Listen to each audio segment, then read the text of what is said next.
Chapter 95. Tearing them to pieces. Peng Zhongfei and Lu Wei felt an inexplicable chill down their spines. What does it have to do with those 3 blueprints? Of course it's related. Let me tell you, on the way, I met a very strange old man. Gu Yundong expressed that if she was given a fulcrum, she could make up a whole story. Before that old man died, he gave me those 3 blueprints and said that they were his life's work. At that time, one even thought that you drew just these 3 blueprints for your life. You're too useless. You have a lot of ideas. Gu Yundong was especially good at creating an atmosphere of storytelling. Her voice was sometimes high and sometimes low. After he handed the blueprint to me, he asked me to choose a location at the foot of a mountain after we settled down.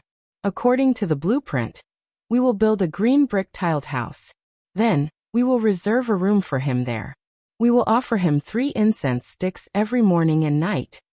At that time, I said that I had no money, no ability, and that I wasn't even sure how many days one could live. I was afraid that I wouldn't be able to help him. One didn't expect that old man to take out 100 taels of silver and give it to me. He said that this was the money used to build a house and he would bless me to reach a safe place safely. However, I had to fulfill his request. Otherwise, I would be unlucky. If it was serious, it would kill me. Wasn't he a liar? Even a charlatan wouldn't dare to make up such a story, right? If he was really so capable, why would he die of old age and illness? I didn't believe that he's so capable. However, on account of the 100 taels of silver, one still helped to hold his funeral after he died. As for the 3 blueprints, I felt that it was a burden to keep them, so one tore them up. Then a terrifying thing happened. Gu Yundong swallowed hard as she spoke. She widened her eyes and looked terrified, causing the other 2 to hold their breaths.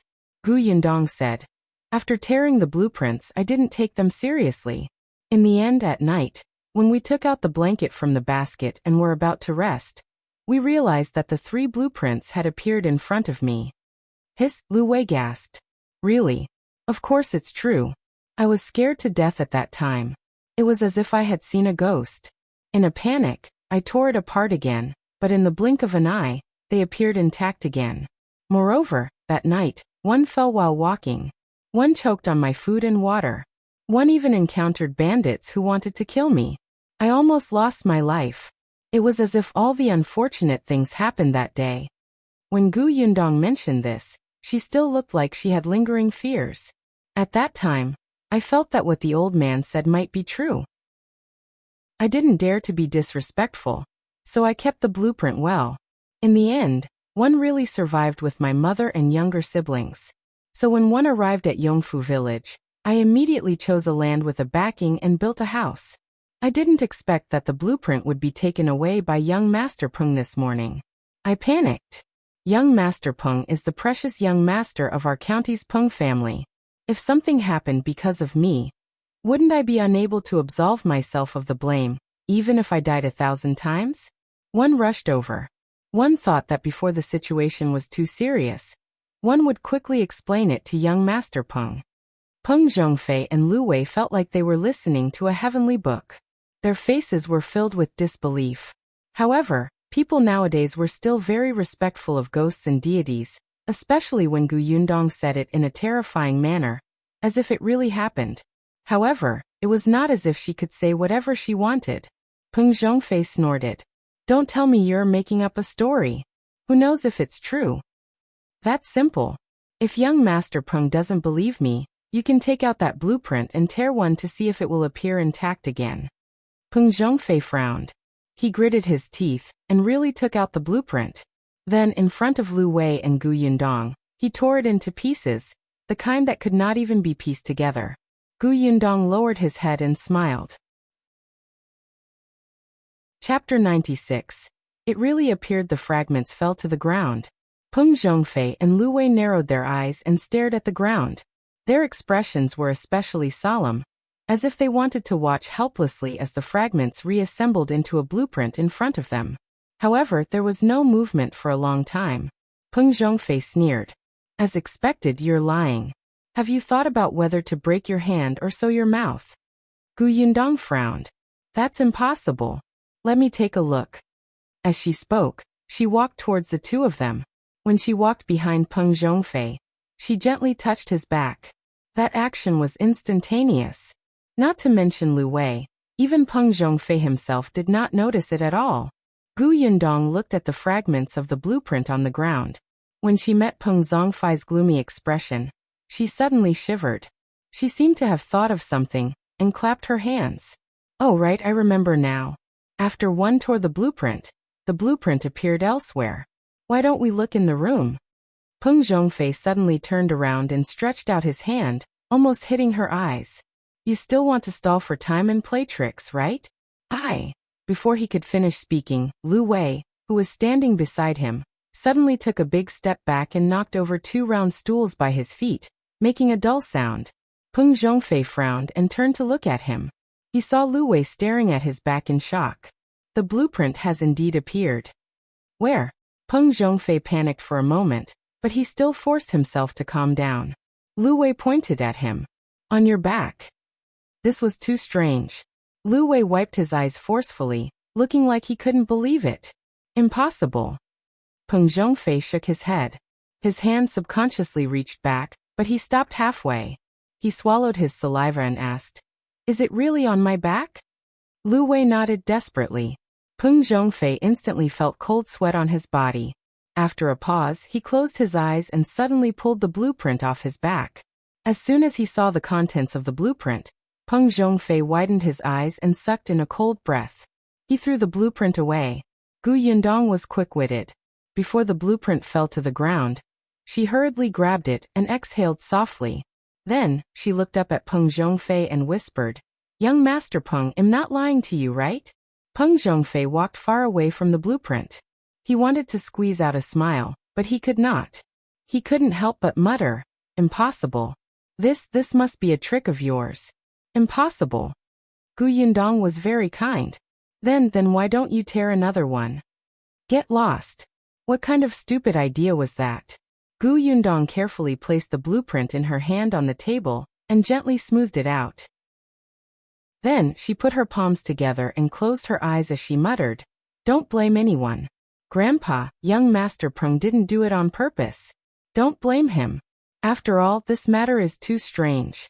Not to mention young Master Peng, no one will believe it. Peng Zhongfei was crept out by her. He felt that there was really something in the room. Fortunately, there were 2 people here. He chuckled dryly. That's right. Who would believe such a thing? I bang. Pa! Just as he finished speaking, a cracking sound suddenly echoed in his ears.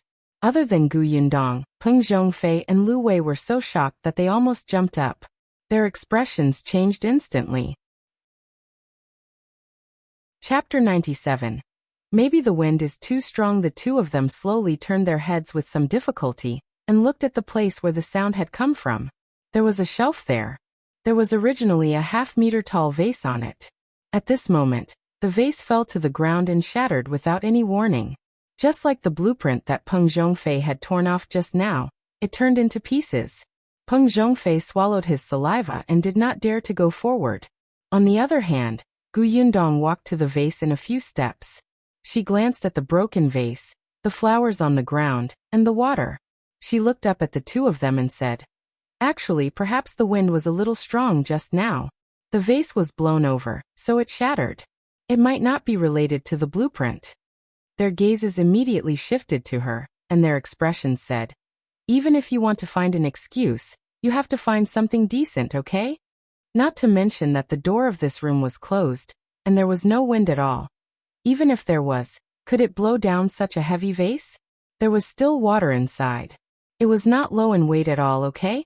Gu Yundong laughed dryly. Then what should we do now? Lu Wei looked at Peng Zhongfei, whose face was pale. If the blueprint had suddenly appeared behind him, it might have been the girl who did it with some unknown method, but this vase had coincidentally shattered completely.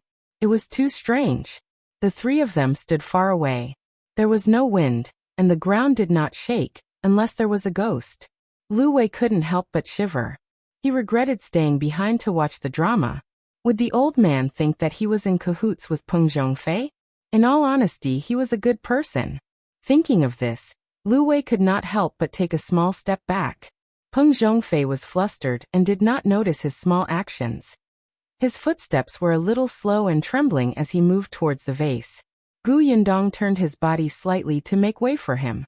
At the same time, she pulled out a crossbow from under the cabinet and stored it in her space. Just now, she took advantage of the fact that the two of them were not paying attention, and aimed the crossbow at the vase. The angle happened to be at the foot of the cabinet, which was not easy to see. The moment the vase shattered, she came over to block their vision. Good. Perfect. I'll scare you to death. Peng Zhongfei did not reach the broken vase. He stopped 2 steps away. He swallowed hard and looked at Gu Yundong. He said, "Take the blueprint back. Take it back quickly. Don't appear in front of me again." Gu Yundong stood up. "Don't worry, young Master Peng. Before she could finish speaking, a faint and ancient voice suddenly sounded in the room. "Kid, you're so bold. If I don't punish you, do you really think I'm easy to bully?" Lu Wei was shocked and turned to look at the source of the sound. No one, not a single person, had said such a thing out of the blue. Peng Zhongfei's lips were pale as he looked at Gu Yundong. Gu Yundong looked also puzzled. She pretended to be very angry and ran to the place where the sound came from. "Who's playing tricks here? Come out." She lifted the curtain over there and put the recording pen that she had placed in the curtain into her spatial storage. That was a line from a television drama.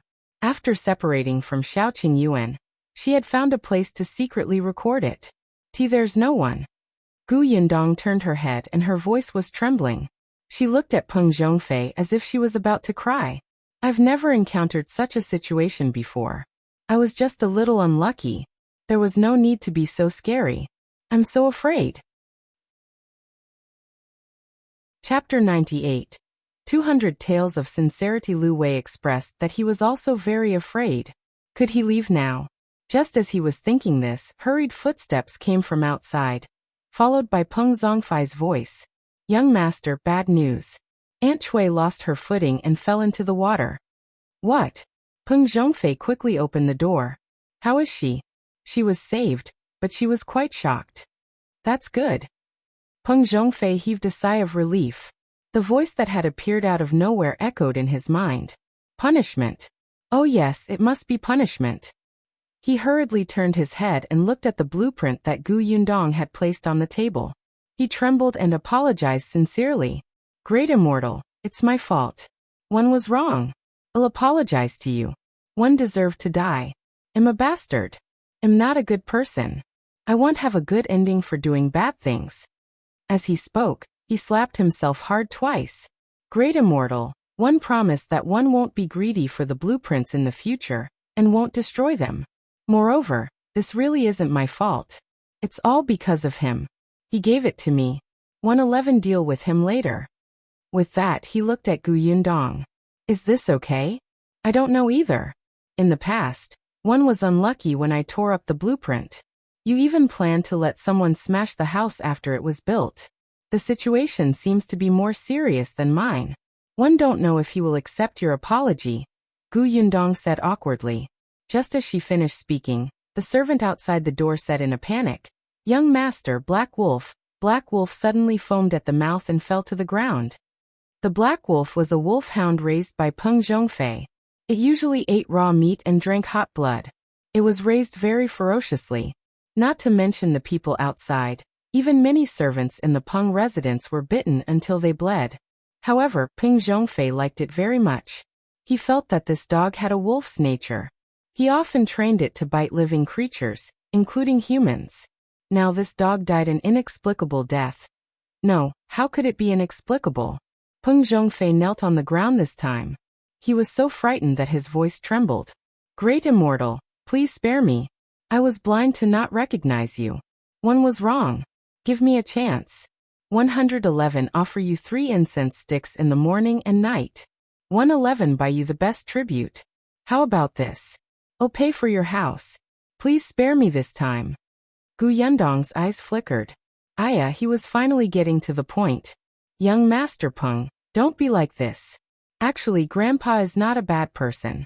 As long as you sincerely repent, he will definitely forgive you," Gu Yundong said. Actually, there's no need to pay any money to build a house. Grandpa has already given me the money. That won't do, that won't do. One have to give it. How about this? You can keep the Liu taels of silver that the Great Immortal gave you to buy something else for the Great Immortal. Don't you still need to offer 3 incense sticks in the morning and night? Buy the best incense. The Great Immortal's house is very important. You have to build it well. Liu taels of silver is not enough. 200 taels of silver, 111 give you 200 taels of silver. Gu Yundong was in a difficult position. Is this really good? Then I'm taking advantage of you, young Master Peng. What do you mean by taking advantage? You're just putting in a lot of effort for the Great Immortal. I'll pay and you'll help. I'm very sincere. Lu Wei hurriedly said. I'm also sincere. I'll pay 50 taels. He hoped that the Great Immortal would not treat him and Peng Zhongfei as allies and let him suffer. Gu Yundong's mouth twitched. These rich young masters were really prodigals. Chapter 99. Perfect resolution. After Peng Zhongfei said that he would pay, he waited for another half an hour. When there was no more bad news outside, he slowly heaved a sigh of relief. It seems that the Great Immortal has agreed, right? He looked at Gu Yundong and asked for confirmation in a low voice.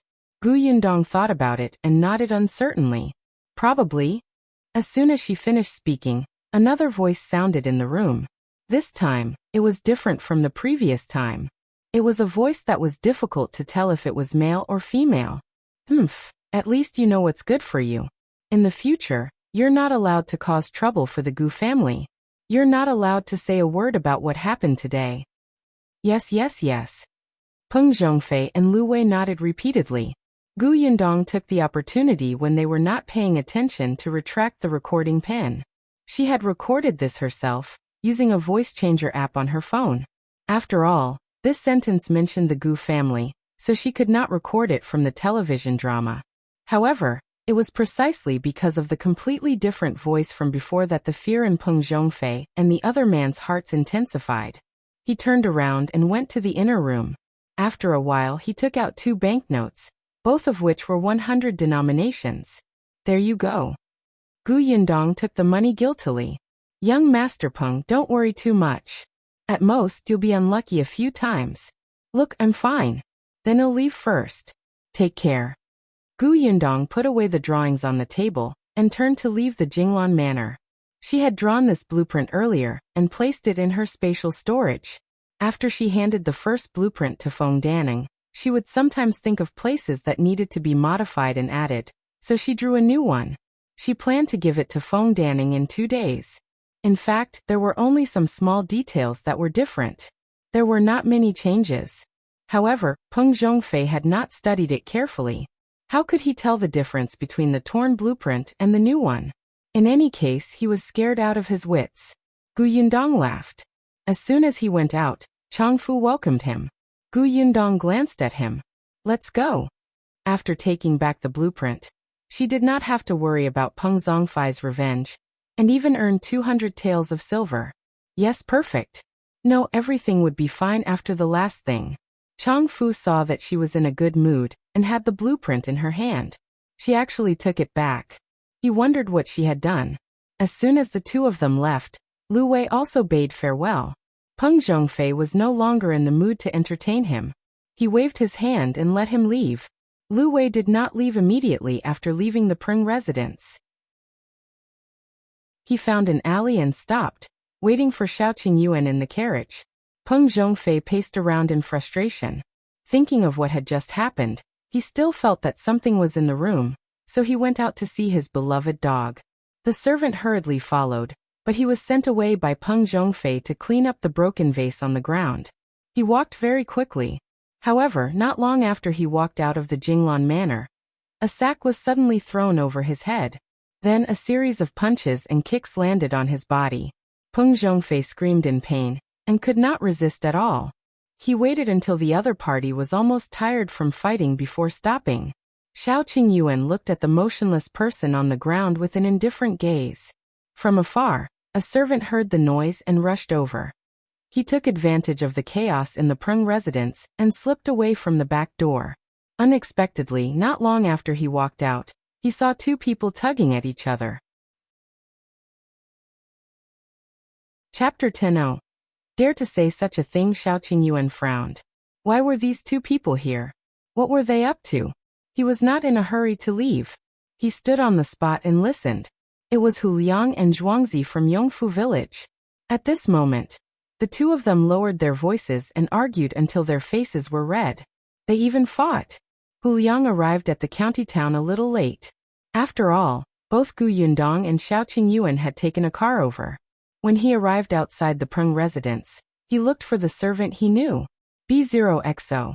However, that person was not around. The gatekeeper saw that he was sloppy and looked extremely ugly. He was unwilling to pay attention to him, so Hu Liang was blocked outside the residence. He was furious. Even if he was anxious, he could only wait outside. He could be domineering in the village, but in the county he was a coward and could only cower. Unexpectedly, not long after, Zhuangzi came and wanted to pull him away. How could Hu Liang let it go? He even kicked him ruthlessly. You coward. You're just like your parents. Your parents were beaten up and scolded, but you didn't dare to fight back. You're the same. You're actually afraid of a 13-year-old brat. Don't say that you're my brother in the future. Get lost. Zhuangzi was furious when he heard that. He was recuperating at home today. Later, his parents came back and told him about the Peng family. He did not think much of it, but he felt that the girl from the Gu family would definitely not let the matter rest. Her temper was not like that. In the end, not long after, Goshen came to his house and told him about Hu Liang's plan to destroy the Gu family's new house. The moment Zhuangzi heard that, he panicked. Although they had a disagreement the day before, they had been brothers for many years. It was impossible for him to just watch him court death. Gu Yundong could not deal with the Peng family, but she was more than enough to deal with Hu Liang. Hadn't he suffered enough these few days? Therefore, he could not be bothered to rest at home. He rushed to the Gu family's homestead, and did not see anyone. Later, someone said that he had gone in the direction of the county. Zhuangzi was furious and immediately rushed to the county city. As expected, he saw Hu Liang pacing left and right at the back door of the Peng family. Seeing that he had not entered yet, Zhuangzi heaved a sigh of relief and wanted to take him away on the spot. Who would have thought that not only was he obstinate, but he also kept poking at his heart. He was also angry. Hu Liang, one used to call you big brother because you were loyal, decisive, and smart. But look at you now. You just have to hold on to a little girl and not let go. You clearly suffered at her hands and lost money. You knew that you were not her match, but you still insisted on charging up. You're saying that I'm not loyal, decisive, or smart enough now, right? Hu Liang interrupted him impatiently. Let me tell you, it's precisely because one suffered a loss that I have to take revenge.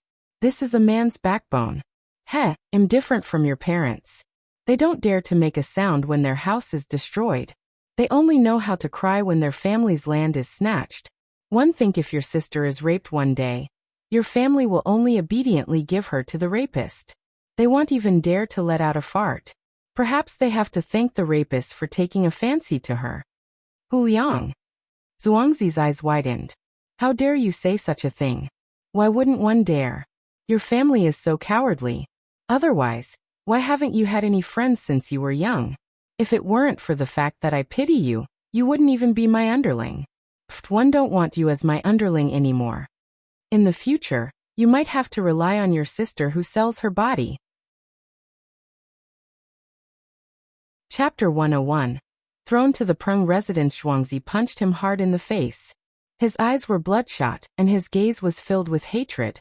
Hu Liang, if you want to die, go ahead. From now on, we're not brothers. Just treat it as my kindness being fed to the dogs. He ignored him and turned to leave. Hu Liang sneered. Do you think I care? If it weren't for the fact that I wanted to gather 4 people, one wouldn't be willing to bring you along. Coward. He touched his face and snorted. Damn it, he should have retaliated just now. This kid was too bold to hit him. When he returned to the village, he would teach him a lesson.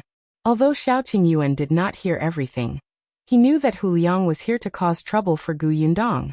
This person was still unwilling to give up after being taught a lesson. He was like a plaster. So Shao Qingyuan could not be blamed. Shao Qingyuan flashed out from behind him and knocked him out with a single palm. Then he walked to the back door of the Peng residence and waited quietly for a moment. When the gatekeeper was called away to speak, he carried Huliang in.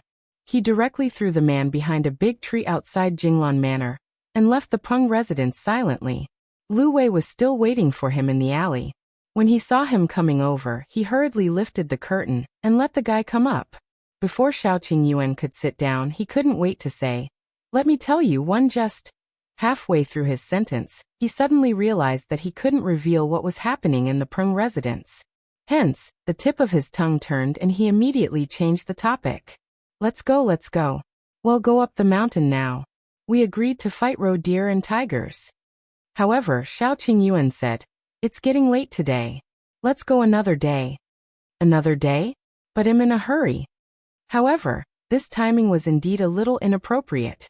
Lu Wei could only sigh and compromise. "All right then, tomorrow it is." "All right." Shao Qingyuan turned his head away. Then he got out of the car and left without looking back. Lu Wei pouted. "We haven't even finished talking. Why are you in such a hurry to leave?" However, what exactly did he go to the Peng residence for? At that time, he only asked him to look for Peng Zhongfei to chat and drink tea. He said that he had something to do and looked for the servants in the residence. It was just that this matter took a long time. Shao Qingyuan quickly walked on the road to Yongfu village. He did not delay for long, but he still did not meet Gu Yundong, who had left earlier. At this moment, Gu Yundong had already followed Changfu back to the Chang family. Changfu pleaded, "Look, you've brought back the blueprint.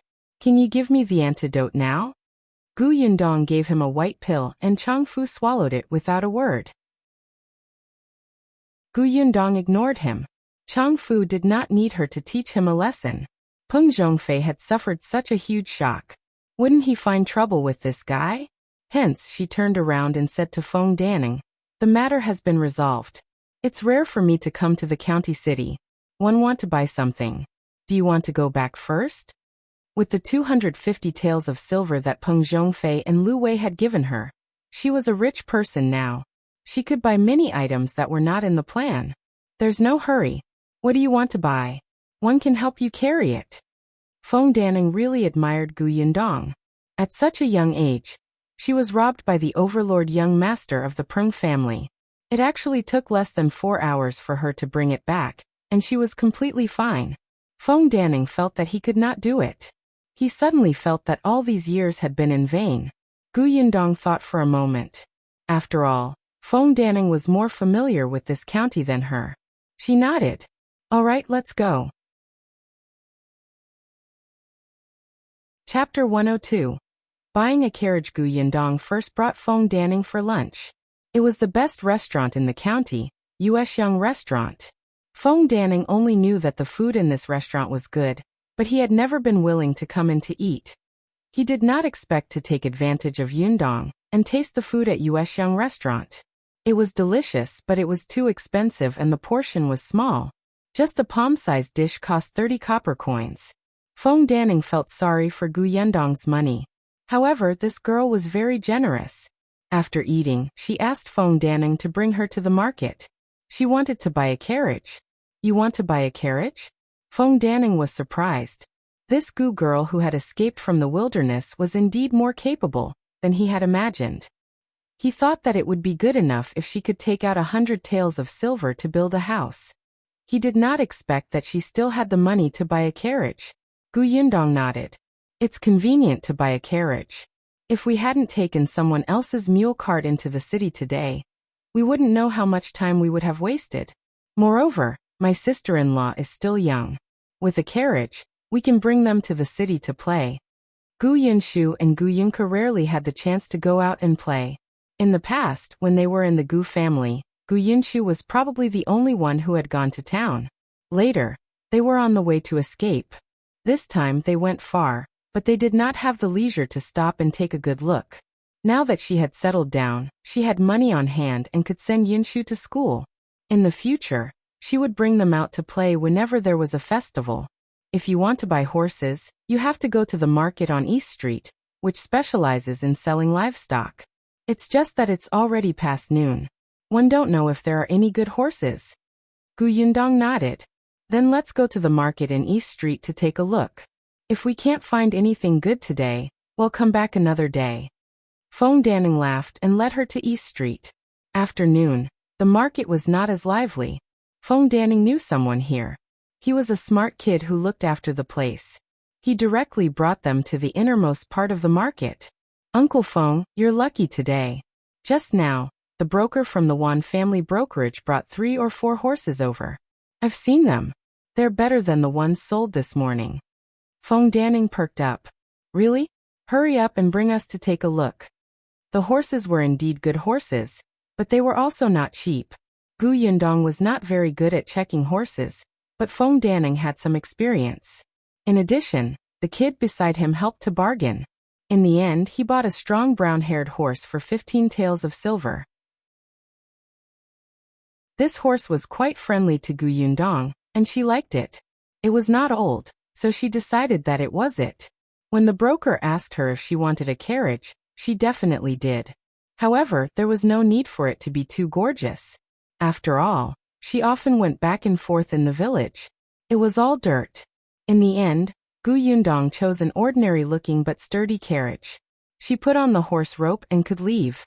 This carriage also cost 3 taels. TSK, it was expensive. But now that she had a carriage and a house, Gu Yundong was very satisfied. After the carriage was bought, Gu Yundong wanted to go to South Street to buy something. It was prosperous there, and was close to the city gate. Feng Danning was a little excited as he drove the carriage. Men loved vehicles, regardless of modern times or ancient times, even if this vehicle was not his. The two of them took the carriage to the East Street. Unexpectedly, when the carriage passed by the back road of the Peng residence, the door of the Peng residence opened and a person was thrown out heavily. If not for Feng Danning's sharp eyes and quick hands, the horse would have been shocked. Chapter 103. Who cares? Gu Yundong quickly held the carriage door and sat down. He looked up at the person who had been thrown out. That person was in a sorry state. The lower half of his body looked bloody, and his face was swollen. Why does he look so familiar? Where have I seen him before? She didn't know him, but Feng Danning did. He was shocked. Isn't this Hu Liang? Why is he here and beaten up like this by the Peng family? Yundong, should we? Feng Danning wanted to ask if he could help.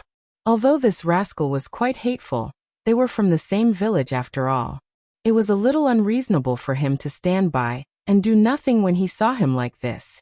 Unexpectedly, before he could finish speaking, Hu Liang, who was beaten half to death, started crying at the Peng residence. I'm not lying. I'm really here to look for young Master Peng. That Gu Yundong wants to harm young Master Peng. She went around our village saying that young Master Peng stole her things, and even said that she has a backer to torture young Master Peng to death. Hu Liang did not know how things had turned out like this. He had been in the Peng residence since the moment he woke up. He was about to look for young Master Peng when he was caught. They said that he was a thief who had broken into the residence. He must have been involved in young Master's accident. Then he was beaten up without a word and thrown out. Gu Yundong sneered. Facing Feng Danning's similarly gloomy expression, she said, "Who cares if he dies?" It didn't look like he had been hit very seriously. He still had so much strength to frame her. Feng Danning did not look at Hu Liang again and drove the carriage past him. Hu Liang still wanted to work hard, but he did not expect another person to come out of the Peng residence. It was Peng Zhongfei's servant. This servant had been taking care of Peng Zhongfei, who had been beaten up previously. Later on, he heard the subordinates talking about Hu Liang. When he reported it to the young master was actually very angry. He said that the Gu family was under his protection now. Whoever dared to destroy the Gu family's house would be going against the Peng family. He asked the servant to come out and give Hu Liang a warning. The servant did not look at Hu Liang. He only said a few words to the thugs beside him before entering again. As soon as he left, the thugs began to approach Hu Liang step by step. Gu Yundong and his wife did not know what happened after that. As soon as she arrived at South Street, She started shopping crazily. With money in her hands, she did not panic. In addition, she was living in the Zhou family now, so she did not need to be wary of anyone. She bought a few bolts of cloth from the shop, and then went to the provision store to buy daily necessities. However, the provision store in the county city was really too small compared to the prefectural city. When she saw the jewelry shop, she went in and bought 2 small gold locks for Gu Yinshu and Gu Yunke. She remembered that the youngest son of the second branch had a small golden lock. Gu Yinshu was very envious when he saw it. Now that she saw it, she would definitely be happy. There was also a silver hairpin for her mother. She was good-looking. After cleaning up, she would be a beauty. With some jewelry, she was simply too pleasing to the eye. In the end, she bought herself a pair of earrings. Yes, if she was rich, she had to show off. After buying the jewelry, she went to buy a lot of food. Thinking of Shao Qingyuan, she paused and went to the blacksmith shop to get a barbecue rack. She could come over and get it in 5 to 6 days. When the time came, she would make him a barbecue. After buying everything, it was almost evening. Satisfied, Gu Yundong returned to the village in the carriage. Even though it was getting late, the carriage still attracted everyone's attention as soon as it entered the village. Chapter 104:1 Bought it. The driver was Feng Danning.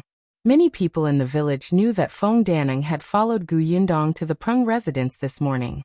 It was all thanks to Jin Yuexiang's publicity. Therefore, when they saw him, everyone could not help but surround him. They even asked him where this carriage came from. Was it from the Peng residence? Before Feng Danning could answer, he was interrupted by Jin Yuexiang, who had rushed over to watch the show. What do you mean the Peng family gave it to him? What are you all thinking? Gu Yundong went to cause trouble for young Master Peng, but the Peng family still gave them a carriage? As he spoke, he even laughed loudly and said maliciously, I think she was beaten to death by the Peng family. Feng Danning hired a carriage to pull her back, right? Everyone took 2 steps back with a whoosh. They widened their eyes and looked at the carriage in fear, as if bright red blood would flow out at any time. Feng Danning felt helpless. Jin Yuexiang was full of nonsense. No matter how domineering the Peng family was, they would not dare to kill someone so blatantly and ask him to pull the corpse back. However, everyone in the village believed it. Even Chen Liang, who had rushed over later, widened his eyes in disbelief. He said bitterly, Did something really happen? Sai Danning, why didn't you stop them? You. Before he could finish speaking, Gu Yundong slowly lifted the curtain and smiled at everyone. This carriage was indeed not given by the Peng family. I bought it myself. Whoa. Everyone took a small step back in unison. The smug smile on Jin Yuexiang's face instantly froze. She widened her eyes and looked at Gu Yundong. You're fine. What are you talking about? What can happen to me? Didn't you go and find trouble with the Peng family? Gu Yundong looked innocent. Who did you hear that from? Jin Yuexiang shouted. I heard it with my own ears. It was clearly Feng Danning who said that the blueprint had been taken away by young Master Peng. He didn't even allow you to build a house. You went to the Peng family to ask for an explanation. Oh, so she was eavesdropping. Gu Yundong raised his eyebrows. Oh, young Master Peng only said that my drawing is very good and wanted to borrow it to take a look. I happened to be going to the county city to buy something today, so I took the drawing back. Why is it that when it comes to you, it becomes me going to the Peng residence to demand an explanation? Do you dare to say this in front of young Master Peng? Feng Danning said righteously, That's right. Yundong wanted to buy a carriage. One happened to be more familiar with it, so she asked me to help her pick one. She could also go to the Peng residence to get the blueprints. Jin Yuexiang, how can you distort the truth and spread rumors everywhere, making everyone panic? Jin Yuexiang was dumbfounded. Did she hear wrongly? No. The others suddenly understood. So that was the case. If it was really as Jin Yuexiang had said, would Feng Danning and Gu Yundong be able to return safely? Indeed, they could not trust Big Mouth's words too much. Chen Liang heaved a sigh of relief and turned his attention to the carriage. Did you buy this? Gu Yundong got out of the carriage. I thought that it would be more convenient with a carriage. We won't have to rely on our legs to go to the county next time. Qingyuan nodded. The Gu family was indeed wealthy. The Gu girl. At this moment, someone suddenly called out to her from the side and said enviously, "Your carriage looks very good. This horse looks strong. The carriage is also sturdy and big. In the future, when we go to the county city, it will be convenient, right?" Chapter 105. Honggu Yundong looked at the man. He was a middle-aged man. She did not know him, but she did not like to hear him say such things in front of everyone. Hence, she smiled at that person and said, "It's my family's convenience. It has nothing to do with you." That person was stunned. This little girl really didn't know how to conduct herself. He raised his eyebrows. "Why? We're from the same village. If we need help, you're not even willing to lend your carriage?" "Yes, as long as you pay 20 copper coins per trip to the county." The price was clearly stated, lest everyone wanted to curry favor and take advantage of her. Did she look like someone who was easy to talk to? "You're too black-hearted. We're all from the same village, and you're actually charging money?" That person immediately shouted. "Isn't that right, everyone? We'll only pay 3 copper coins each if we take the ox cart to the county." Gu Yundong said. "Oh, so you know that you have to pay for taking someone else's carriage. I thought you didn't know that even biological brothers have to settle accounts clearly. If you think it's too expensive, you can choose not to take it. I bought the carriage for myself, not for you." That person choked. Chun Liang, who was at the side, could not stand it anymore. "All right, one look and you can tell that this carriage is not cheap. There are so many people in the entire village. If everybody takes it, can you let her have some peace? The carriage is not for public use. One think the method of charging money is quite good. If you can afford it, you can take it. If you can't, you can take the ox cart. It's been like this for so many years. Why? Does the Gu family buy a carriage and your legs are broken?" Gu Yundong silently gave him a thumbs up. If she said it, it was like she was looking down on them. The village chief was the right person to say it. As expected, the people around who wanted to take advantage of him were a little flustered. Especially the middle-aged man who had just spoken. He could only lower his head and mutter. At this moment, Gu Yunshu ran over with the Zheng siblings. Eldest sister, you're finally back." Gu Yundong looked down at his flushed face and reached out to rub his head. "Were you obedient at home?" "Yes, I was." As he spoke, he shifted his gaze to the carriage behind her. "Big sister, did you rent a carriage to come back?" Gu Yundong carried him to the shaft of the carriage. "No, this is our family's carriage. Eldest sister bought it today. If you want to go anywhere in the future, you can take this carriage." Gu Yunshu's eyes lit up and his face turned red. His entire body was trembling. "Really? Our carriage?" "Yes, eldest sister will bring you home. Sit properly." Gu Yundong wanted the Zheng siblings to go up too, but the two of them had already run forward. Gu Yundong had no choice but to greet the village chief. "It's getting late. My mother is still waiting for me at home, so 111 go home first." Go back. It's been a long day." Chun Liang waved his hand and smiled. No matter what, their village finally had its first carriage. As the village chief, he was also proud. Feng Danning led the carriage inside. There were still many villagers following behind. Although they couldn't take it, they could watch. It was good to feast their eyes. Gu Yundong did not care. When she arrived at the Zheng residence, she carried Gu Yunshu down. The little fellow immediately ran in front of the horse. Feng Danning stopped him from approaching in case the horse was shocked. Gu Yundong reminded him before entering the house. Unexpectedly, as soon as she entered, she stumbled towards Gu Yunke. The little girl's eyes were red, as if she had just cried. Chapter 106. Gu Yunke complains. Gu Yundong was stunned. "Why are you crying? Who bullied you?" "It's older brother." The little girl began to complain. Older brother was bad. One also wanted to pick up eldest sister. He didn't even wait for me and ran away. I'm so angry. Gu Yunke was young and malnourished. She would stagger if she walked faster, let alone run. Gu Yinshu did not notice and ran to the village entrance to pick up eldest sister. The little girl was so angry that she stomped her feet twice. 111 Ignore brother from now on. Just as she finished speaking, Gu Yinshu ran in excitedly and said to her, Little sister, eldest sister bought a carriage. It's outside the door. Hurry up and take a look. The little girl's eyes immediately lit up. I want to see, want to see. Then, she naturally held Gu Yunshu's hand, and the two of them happily walked out of the courtyard. Gu Yundong. As long as the two of you are happy. She shook her head and stood up to look at Madame Yang and Madame Dong. Madame Yang's eyes were also sparkling.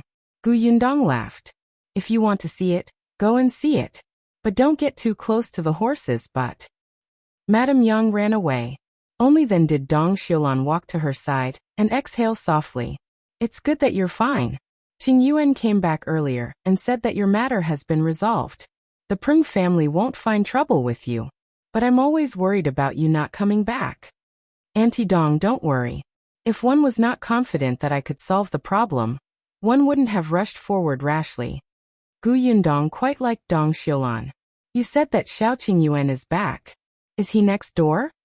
I think so. You saw him in the county, didn't you? I did. He even did me a favor. Dong Xiulan immediately smiled. Am I right? Qingyuan is a good child. Yeah. As they were talking, Gu Yinshu came in with a stick of candied hawthorn in his hand. Eldest sister, did you buy this for us? Just now, Uncle Feng said that there were many things to unload in the carriage, so he went to help carry them. He did not expect to see a few red sticks of candied hawthorn as soon as he got in. He was fine, but Gu Yunke had already licked off half of the candy. There should be a few more skewers in the carriage. Give one to Zhengyu and the others each and leave 2 for Uncle Feng to take home. Gu Yinshu ran away again. When Gu Yundong went out, Feng Danning had already unloaded half of the things in the carriage. Beside him, there were people holding a stick of candied hawthorn in one hand and carrying small items on the ground with the other hand into the house. Gu Yundong rubbed her forehead and chased them to the side to eat. She and Madame Dong brought everything back. The Zhou family's courtyard was not big, but they had a pig shed previously. Although they did not raise pigs anymore, they could still let the horse live in it after tidying it up. Feng Danning had wanted Gu Yundong to leave the carriage at his house, but Gu Yundong saw that the children surrounded the carriage and were unwilling to leave, so he gave up. After Feng Danning left, Gu Yundong began to sort out the pile of things he had bought. She bought a lot of cloth. When she saw one of the navy blue cloths, she subconsciously felt that it was very suitable for Shao Qingyuan, so she bought it. Looking at this piece of cloth, she was a little stunned. It was not easy to give it away, right? Forget it, she would think about it later. Just as she was about to put it away, Dong Xiulan came in. Yundong, Qingyuan sent 2 pheasants over earlier. Are we going to cook them tonight? Her gaze landed on the cloth in her hand. This fabric looks good. Is it for Yunshu? Is the color too dark? Chapter 107. Buying field, studying, finding father, treating illness. Gu Yundong suddenly felt a little guilty. However, he quickly adjusted himself and said, It's not for Yunshu. It's for my father. When I bought the cloth, I counted the entire family. Only now do I remember that my father is not around. Dong Xiulan was afraid that she would be sad, so she quickly said, You'll definitely be reunited soon. You even bought so much cloth? If you trust my skills, I'll make a piece of clothes for each of you. That's good. Gu Yundong smiled. Auntie's embroidery skills are good, so it's definitely not a problem for you to make clothes. But I have to make it clear that you have to be paid. One can't take advantage of Auntie. How is this taking advantage? Look at how much good stuff our family has eaten from you since you came. You went to the county city and came back to buy candied hawthorn for Yue and the others. I'm so grateful. It won't take much effort to make a few sets of clothes. It's settled. With that, Dong Xiulan left without waiting for her to reject. Gu Yundong laughed and shook her head. She did not insist. After tidying up herself, she went to the kitchen to cook the 2 pheasants. They had agreed to make a salt-baked chicken and a spicy chicken for Shao Qingyuan. Dong Xilan had taken care of the 2 chickens, so Gu Yundong moved much faster. In addition to the 2 chickens, she also bought other vegetables in the county city. When they were done, she asked Gu Yunshu to send them to the neighboring house. After dinner, Gu Yundong sat on the chair and pondered. Now that the blueprints were back, the Peng family would not cause trouble for him. Apart from the money she had to build a house and buy a carriage, she still had about 230 taels of silver. To others it might seem like a lot, but to Gu Yundong, it was not enough. Not to mention that she did not have a fixed asset like fertile land. She still had to send Gu Yunshu to school, find Gu Dajiang, and treat Madame Yang. These were all money-burning jobs where she could not save money even if she wanted to. She had to buy a few acres of fertile land. She could rent it out even if she didn't know how to grow it. Yunshu's school was not in a hurry. She heard from the village chief that the school in town had to accept students above the age of 6. Yunshu would only be 6 years old after the new year. She could just ask around first. As for Gu Dajiang, after the house was built, she wanted to personally make a trip to Qingyuan Prefecture. Back then, they had agreed to meet in Qingyuan Prefecture. If Gu Dajiang was still alive, he would definitely go. However, after the chaos in Qingyuan Prefecture, it was hard to say what would happen next. In this era, there was no mobile phone network. It was too difficult to find someone. Also, Madame Yang's illness was actually what Gu Yundong was most worried about at the moment. She was afraid that the blood clot in her brain would spread and aggravate her condition. She hoped that Dr. Song would come back soon. Knock knock. A soft knocking sound suddenly came from the window. Gu Yundong jumped up from the bed and immediately walked to the window. Who is it? Me. Shao Qingyuan? The corners of Gu Yundong's mouth twitched. Wait a moment. She came out of the house and saw the man's tall and handsome figure under the moonlight. Damn it, why did it feel like every time they met, it was in the middle of the night? It felt like they were dating in private. The salt-baked chicken and spicy chicken are very delicious. Thank you, Shao Qingyuan said. We agreed that since you helped me, I'll cook delicious food for you. Besides, we ate a lot of the wild animals you hunted. That's why I'm here. I want to ask you for a favor. Gu Yundong was stunned. What favor? Shao Qingyuan bent down and handed over a cloth bag by his feet. Chapter 108. Under the stove only then did Gu Yundong notice that there was something beside his feet. What is this? White flour, Shao Qingyuan said. I'm going to bring that young master Liu into the mountains tomorrow morning. I promised him that one would go deep into the mountains to kill the tigers. I might only be back in 2 or 3 days, so one have to bring some dry food. The steamed buns and pancakes in town are too disgusting. I want you to help make some. Gu Yundong's eyes widened. Tigers? You're going to fight the tigers? Have you fought them before? I did. Once, when he went deep into the mountains, he encountered an old hunter who was bitten by a tiger and was almost forced into a corner. He was the one who knocked the tiger down. Later on, the old hunter dealt with the tiger and gave him the bulk of the money. But you even brought that useless young master Liu along this time. Won't he be dragging you down? Gu Yundong frowned. He felt that his decision was very unwise.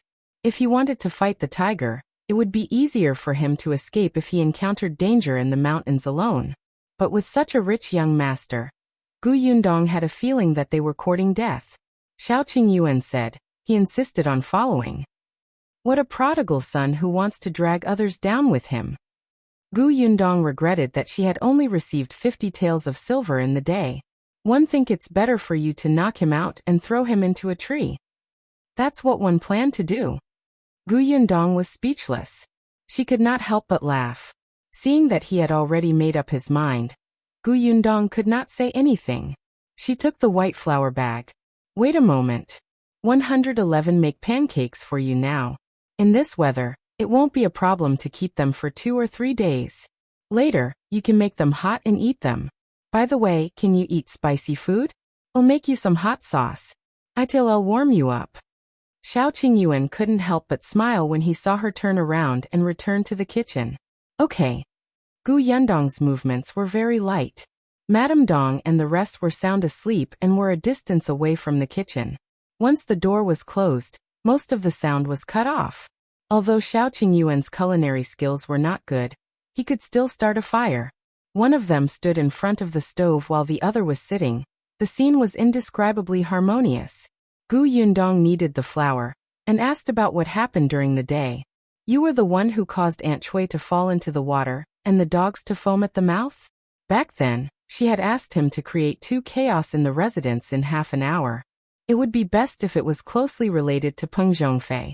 Moreover, it was the kind of unlucky thing that made people think that he had done too many bad things and received retribution. As expected, the 2 consecutive incidents made Peng Zhongfei believe her words without a doubt. Aunt Xiao's matter had nothing to do with me. The dog was my doing. Shao Qingyuan originally wanted to light a fire in Peng Zhongfei's study, but before he could do so, he realized that Peng Zhongfei's first wife wanted to deal with his beloved concubine, Madame Chui. Shao Qingyuan watched coldly as his wife and concubines fought. When the servants went to Jinglan Manor to report to Peng Zhongfei, he went to find the ferocious dog. When it saw Shao Qingyuan, the dog bared its fangs at him and wanted to bite him, but he kicked it away. Then this dog foamed at the mouth. Gu Yundong could not help but laugh when she heard that. She was very agile. When Shao Qingyuan asked her how to get the blueprint back, she said what she needed to say. There was nothing to hide from the 2 of them. When all the pancakes were done, Gu Yundong gathered them all and handed them to Shao Qingyuan. Time was limited, so she could only make do with this. Shao Qingyuan was about to leave with the cloth bag containing the hot pancakes and sauce, when Gu Yundong suddenly thought of something and hurriedly stopped him. Wait a moment. Chapter 109. Who is Shao Qingyuan? Gu Yundong ran into his room and quickly came out with the crossbow in his hand. I'll lend this to you, she said. But after you defeat the tiger, you'll give me 10% of the silver. It's not that I'm ruthless, but this is good stuff. You've seen it before. It's powerful and life-saving. Shao Qingyuan lowered his head and looked at the crossbow in his hand. His slightly lowered eyes seemed to flash. His fingers tightened slightly. After a moment he looked up. I'll give you 20%. Gu Yundong's eyes lit up. This guy was too smart. Only then did Shao Qingyuan leave. However, his back view made him look even taller.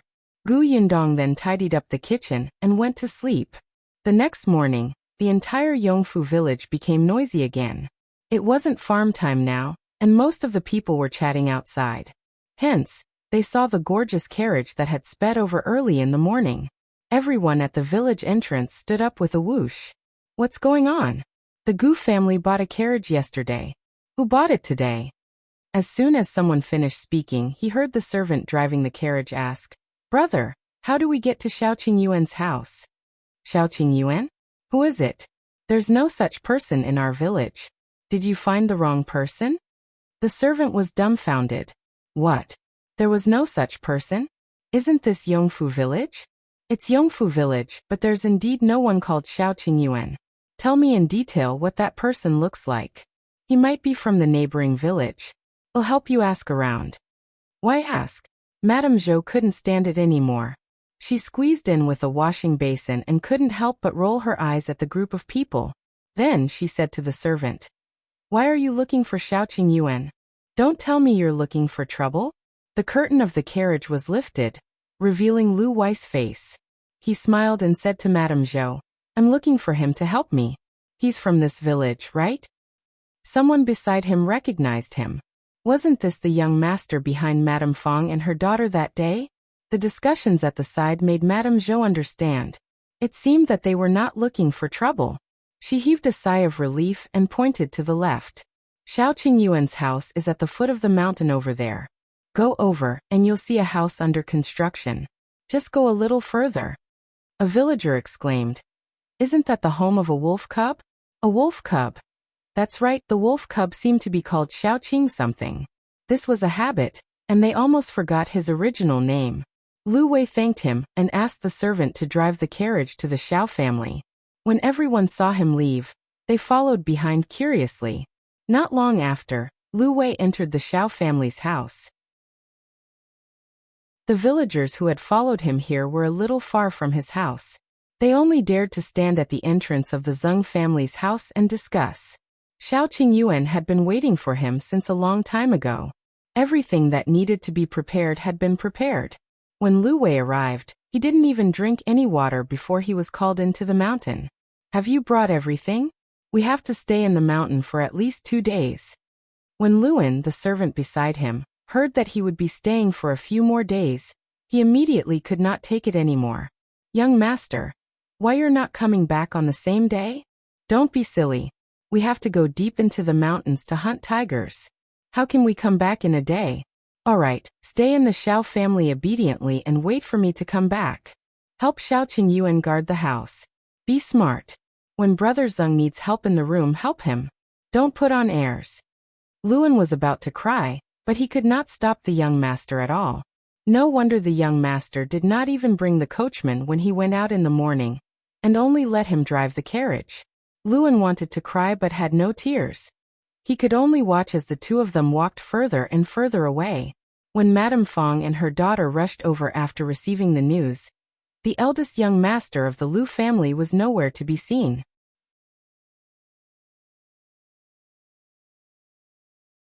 Chapter 11. Oh, what are you smug about? Madame Fang and her daughter were extremely regretful. Why didn't young Master Liu look for them first when he came? Why did he directly find out that the Shao family was here? The two of them sighed and looked in the direction of the foot of the mountain. When the other villagers saw this, they surrounded them. Previously, they did not dare to approach the Shao family. Now that Shao Qingyuan had left, they naturally wanted to know how young Master Liu met the wolf cub. Why did he let him bring him into the mountain?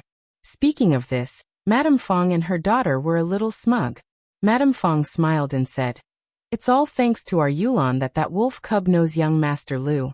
Everyone knows that my nephew just got married not long ago. This new wife is young Master Liu's mother, Madame Liu's favored maidservant. The new wife has a good relationship with our Yulan. When she went to the Liu family to see Madame Liu, she brought Yulan along. Yulan heard that young Master Liu is looking for a hunter who killed 2 wild boars not long ago. If he wants to enter the mountains, doesn't he need a familiar hunter? B0XO. Everyone was enlightened. So it was to find a guide. Then you didn't tell young Master Liu about that wolf cub? Why not? But what kind of family is the Liu family? Who is young Master Liu? Why would he be afraid of a wolf cub? Madame Fang said smugly, "My niece-in-law said that young Master Liu knows martial arts. Otherwise, why would he dare to follow the wolf cub into the mountain without bringing anyone? Don't underestimate him. How much money can that wolf cub get by bringing him into the mountains?" someone asked.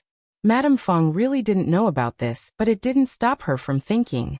Hence, after a pause, Madame Fang stretched out 2 fingers and shook them. Definitely. 2 taels of silver? Of course. Young Master Liu has always been generous. Speaking of the Liu family, Madame Fang and her daughter really talked nonstop. Madame Zhou's face darkened. She held the wooden basin and snorted. Then, she turned around and went home. Her second daughter-in-law, Madame Song, was also in the crowd. Seeing this, she hurriedly followed and took the wooden basin from her mother-in-law. Madame Zhou walked away quickly. One don't know what's there to be happy about. Is it worth it for her to be so smug when her nephew marries a maidservant who serves others? What is she thinking? She even took it out and spread it around. Don't you know that she's a widow? Look at the men around her. She's simply embarrassing our Qin family.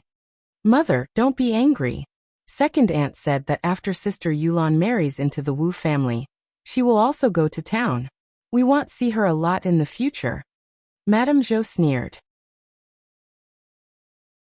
She still wants to live in town? How much money does she have? If she goes to town, she will need money to buy anything.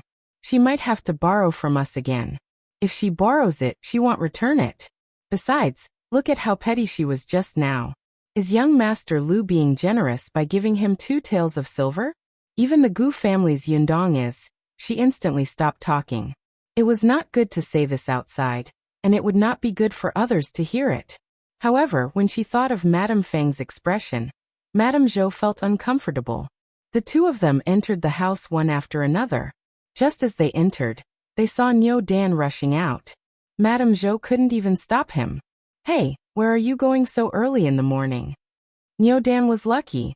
He had only been in school for a few days, but he had already met a rest day. Where else can one go? Niu Dan had already run far away. Madame Song couldn't help but laugh. He must be going to the Gu family. Last time, after eating at the Gu family, he despised my cooking and said that eating meat was like eating grass. Yesterday, when he came back from school, he rushed to the Gu family. Yunshu even gave him a stick of candied hawthorn. Now he can't wait to stay in the Gu family. Madame Zhou was stunned for a moment. Just as she was about to say something, a shrill cry suddenly came from outside.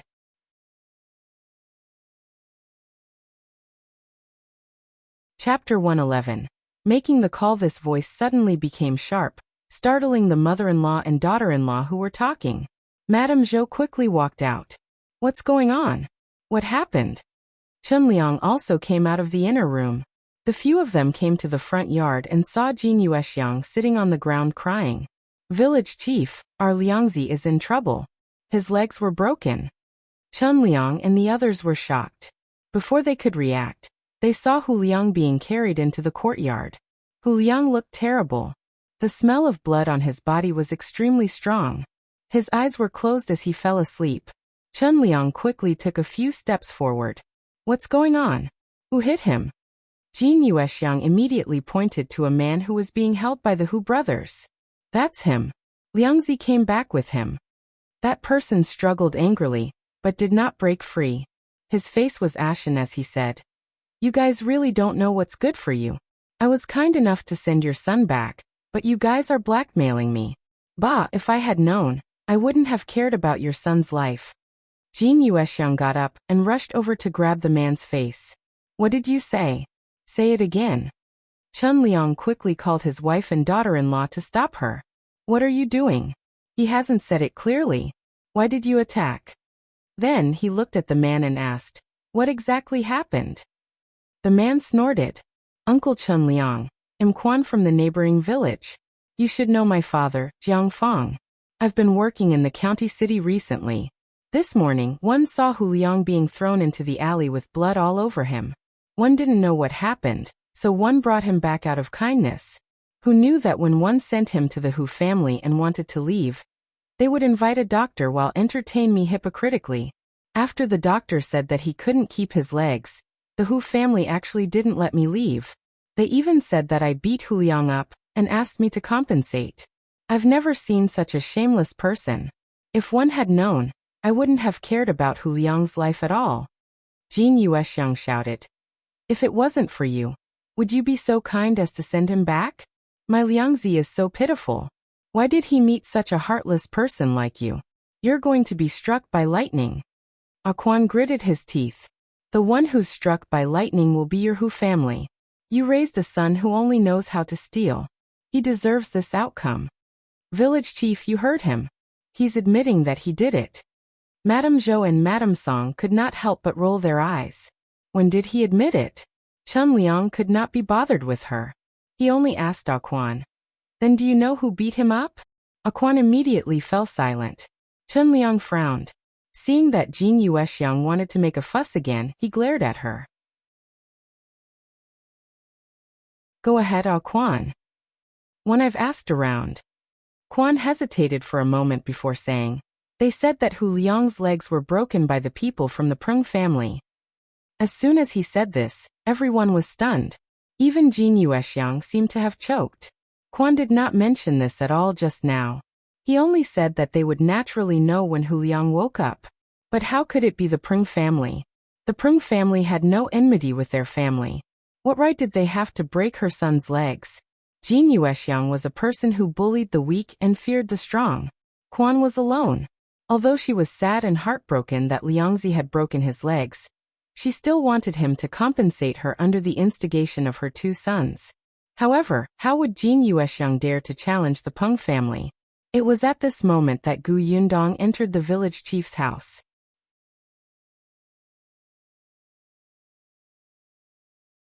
Chapter 112. Dream on Gu Yindong was here to buy fertile land from the village chief. Previously, because of Lu Wei's arrival, a large group of people had gathered at the Zheng family's door.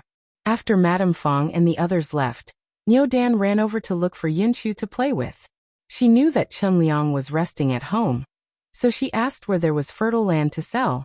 But looking at the situation in the courtyard now, she seemed to have come at the wrong time. Chief, can I come back later? Chen Liang nodded at her, and Gu Yundong turned to leave. Jin Yuexiang suddenly reacted and jumped up. She pointed at Gu Yundong and said, "It's her. She must have done it." Speaking of how her son had offended the Peng family, she could only think of Gu Yundong, who had also gone to the Peng family yesterday. Her son's accident was definitely related to this brat. Gu Yundong was dumbfounded. She was just a passerby. What did it have to do with her? Chen Liang also felt that Jin Yuexiang was being unreasonable. Why did Yundong hit your son? Your family compensated her 5 taels of silver. And Yundong also said that this matter would end here. Jin Yuexiang, you don't like the young lady, so you threw dirty water at her. Can you still be a human? Jin Yu was extremely furious. It's her. Village chief, it's really her. Our Liangzi heard that this brat went to settle scores with the Peng family, so he followed her to the county to look for young Master Peng. In the end, he didn't come back. Fai lost his legs when he was sent back this morning. If it wasn't this girl who did it. Chen Liang's face darkened when he heard that. So you're saying that Hu Liang wanted to harm Yundong first? Jin Yuexiang choked and quickly argued. Didn't he fail? On the contrary, my Liangzi ended up like this. You're the village chief of Yongfu village. You have to stand up for my Liangzi. That's right. The Hu brothers looked at each other and said, Liangzi's life is ruined. He won't be able to support himself in the future. Gu Yundong has to pay 100 taels of silver no matter what. Gu Yundong's lips twitched. Dream on. Why? Do you want to have a taste of being whipped by me? The Hu brothers suddenly shut their mouths and did not dare to speak anymore. Although they had not seen Gu Yundong's actions with their own eyes, they had heard a lot, especially about their parents being sent flying with a kick. On the other side, Quan could not stand it anymore. One already said that it was the Peng residents who did it. The Peng residents spread the word that Hu Liang sneaked into the residence and stole something. He was caught red-handed by the servants of the Peng residence, which was why he was beaten up like this. Gu Yundong said, Did you hear that? If you still think that one hit him, fine. Let's go to the Peng residence and talk about it. Let's see what's going on. Anyway, my family has a carriage, so it's convenient to enter the county city. But let's make it clear. If you accuse me, this won't be something that can be resolved with 5 taels of silver. Think about it clearly. As she spoke, she looked at the Hu brothers. The two of them quickly turned their heads away. Wrong. It would be easier to blackmail Quan than Gu Yundong. At this moment, Hu Liang finally opened his eyes. He vaguely heard his mother's voice and tilted his head. Jin Yuexiang immediately reacted and rushed up to shout. Liangzi, how are you? Tell me what happened. When Hu Liang woke up, he was in so much pain that his forehead was covered in sweat. He immediately cried, Mother, my legs are gone. The Peng family broke my legs. Alright, forget about blackmailing Gu Yundong now. Even Quan was no longer an option.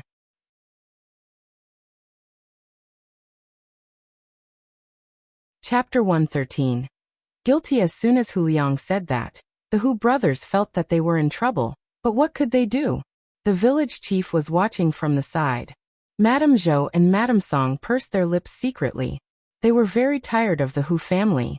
Although they were from the same village, Hu Liang was a cancer in the village. It might be a good thing if his legs were broken. Jin Yuexiang did not know what these people were thinking. When she saw that her old son had woken up and confirmed that it was really the Peng family's doing, she panicked and hurriedly asked, What happened? What exactly happened? Why did the people from the Peng family break your legs for no reason? Did you really go to their house to steal things? You're stupid. How dare you sneak into the Peng family? What will one do in the future? As she spoke, she started crying. Hu Liang's body was in pain, and he became even more irritable after she cried. I'm not dead. Stop howling. Jin Yuexiang was instantly choked and could not speak. Gu Yundong quickly held it in so that her laughter would not agitate his family. Qingyuan felt a headache coming on. He took 2 steps forward and stood in front of Hu Liang. He asked, "Tell me clearly, why did the Peng family break your legs? What did you do?" Hu Liang gasped in pain as he screamed. Even if the village chief was in front of him, he could not care less about his temper. Why? How would one know why? I was knocked out after circling the back door of the Peng residence. When one woke up, I was in the Peng residence. Then those servants of the Peng residence grabbed me and beat me up. They said that I stole something and threw me out after beating me up. That's not all. They even broke my legs later. I didn't do anything at all. Why don't you ask the people of the Peng residence yourself? Chen Liang was so angry that he almost fell backward. However, Jin Yuexiang was still saying, "Village chief, you heard it. You have to stand up for our Liangzi." Chen Liang sneered. Stand up for him? How? Listen to what he said. There's not a single word of truth. What do you mean by being knocked unconscious and waking up in the Peng residence? What the hell was going on in broad daylight? Stand up for him? How dare you say that when Hu Liang was sneaking around in the past, he didn't think of asking me to stand up for him? Let me tell you, he was caught stealing something. It's already a light punishment to have his legs broken. If you have the ability, bring your 2 sons to the Peng residence and talk to them.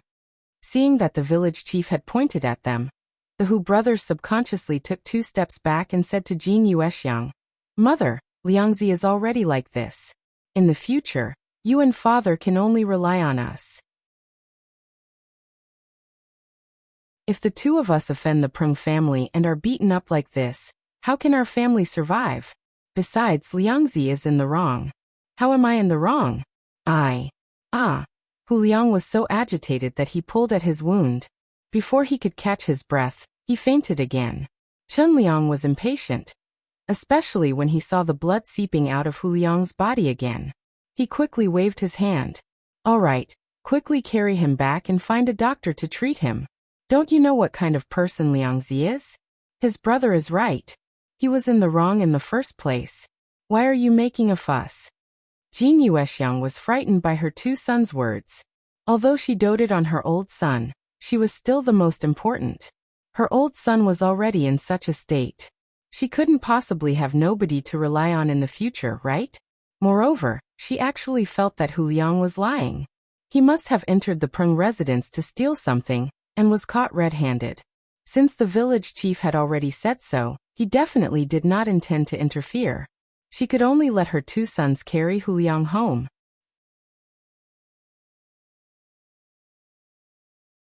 Chapter 114. Madame Zhou sending food only. Then did Chen Liang heave a sigh of relief. He turned around and said to Madame Zhou, "Hu Liang was spoiled to this extent by his parents. Every time he did something wrong, they didn't hit, scold, or teach him a lesson. They even protected him and doted on him like their eyeballs. Now someone else has helped teach his son how to be a human. You guys have to remember not to raise Niu Dan to be like him." Madame Zhou and Madame Song nodded.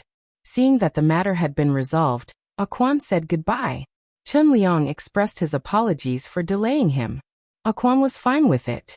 The unreasonable Hu family had nothing to do with Chen Liang. As soon as he left, Chen Liang looked at Gu Yundong, who was quietly standing at the side. A smile instantly appeared on his face, and he felt much more relaxed. "Yundong, why are you here?" "I'm here to buy land from Uncle Chen." Yundong followed him to the central room. Chen Liang was stunned. "Are you planning to buy farmland? How much do you want? What kind of farmland do you want?" "I want to buy more than 10 acres first. It's best if it's a first-rate fertile land." She had asked around and found out that 1 acre of fertile land cost about 10 taels of silver. 10 acres was about enough. Chen Liang lowered his head and thought for a moment before saying, "That's not easy. You came late. Previously, there were a few acres of fertile land, but it was bought by the Wang family and the He family. The Wang family and the He family had fled here. Although the 2 families had yet to build their houses, and did not plan to build them well, they found the land immediately. Gu Yundong did not think of this at first. This was the difference between having experience and not having experience. Chunliang wanted to remind her, but firstly, the two families acted quickly and bought it before Gu Yundong came. Secondly, the Gu family's situation was different. They did not have strong labor, and had a few children to take care of. They probably did not have the time. I see. Gu Yundong did not expect that 10 acres of fertile land was not easy to buy. Then Uncle Chun, help me take a look first. Let me know if you have any. I'll prepare the silver first. All right, I'll keep an eye out for you. Gu Yundong thanked her, and went home. However, just as she reached the front yard, she was pulled over by Madame Zhou. Gu Yundong blinked in confusion. Madame Zhou took out a paper bag and handed it to her. This is the dried cinnamon that your Uncle Qin bought in town yesterday. Take it back. You can cook it and eat it as snacks. Auntie, what are you doing? I can't accept this. Hurry up and take it back. Gu Yundong was a little dumbfounded. Why did she offer her food for no reason? However, Madame Zhou forced it into her hand. If I give it to you, just take it. I didn't know that brat Niu Dan had been coming to your house to freeload for the past 2 days. I heard that he specially went to eat meat. His mother is really something. She only told me today. Take this food back. Otherwise, Aunt will be angry. Gu Yundong was stunned for a moment before she finally understood. Madame Song lowered her head slightly and smiled. She had actually told Madame Zhou on purpose today. She was a daughter-in-law. Her family could not make the decision, and the good things were not in her hands. Even if they were in her hands, she could not give them away openly. Fortunately, her mother-in-law was sensible and knew that she could not take advantage of others for nothing. Hence, she took out the cinnamon. Madame Song had a good impression of Gu Yundong, especially Niu Dan's happy expression when he came back and talked about the Gu family. If Gu Yunshu had not been playing with Niu Dan, that brat would not have been willing to study. She heard that he was praised by master because of Gu Yunshu. Gu Yundong could not refuse her kindness. In the end, she took the cinnamon home. As soon as she arrived at the Zhou family, she saw Madame Fang and her daughter loitering at the foot of the mountain from afar.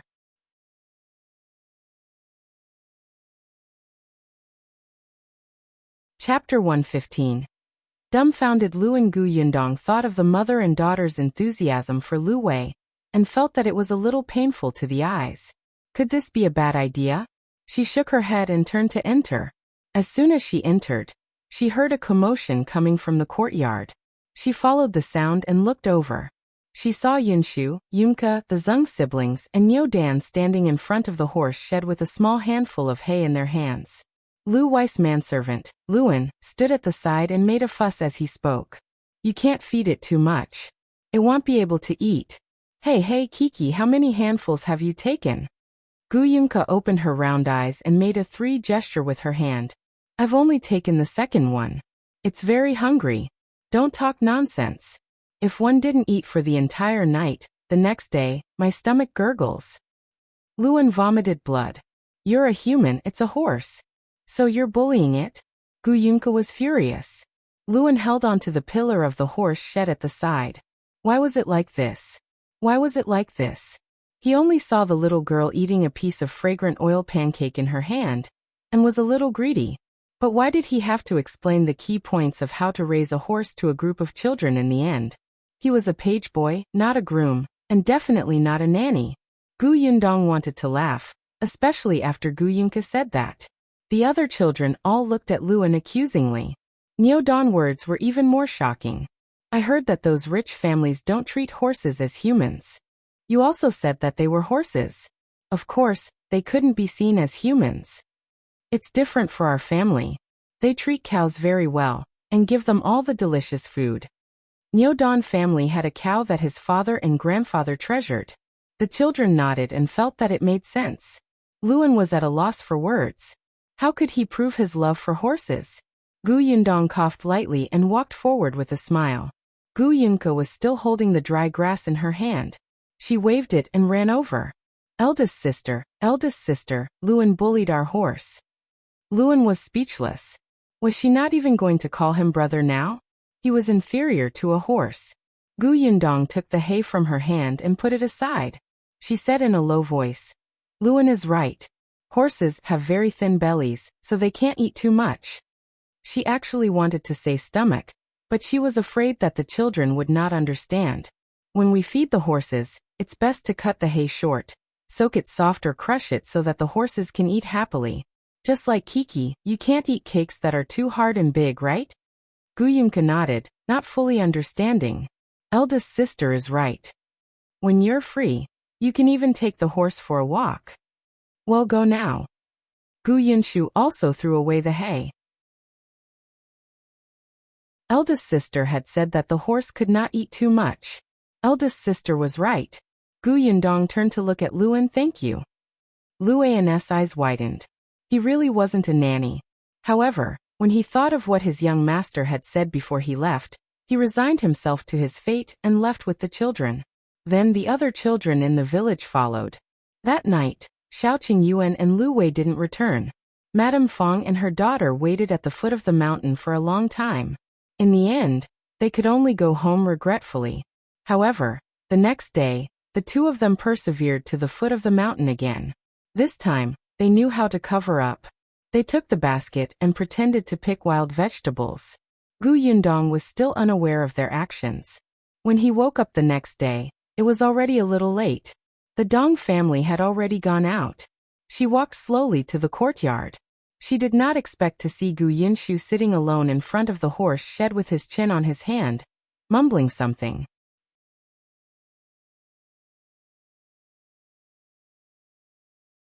Chapter 116. Going to town. Yundong was a little surprised and slowly walked behind him. The little thing sighed. Wind Chaser, I can't take you out for a walk today. Brother Liu An said that he has something to do in the county city. The Zhou brothers and sisters have gone to the fields. Nyodan also went to school. Mother went to the river to wash clothes.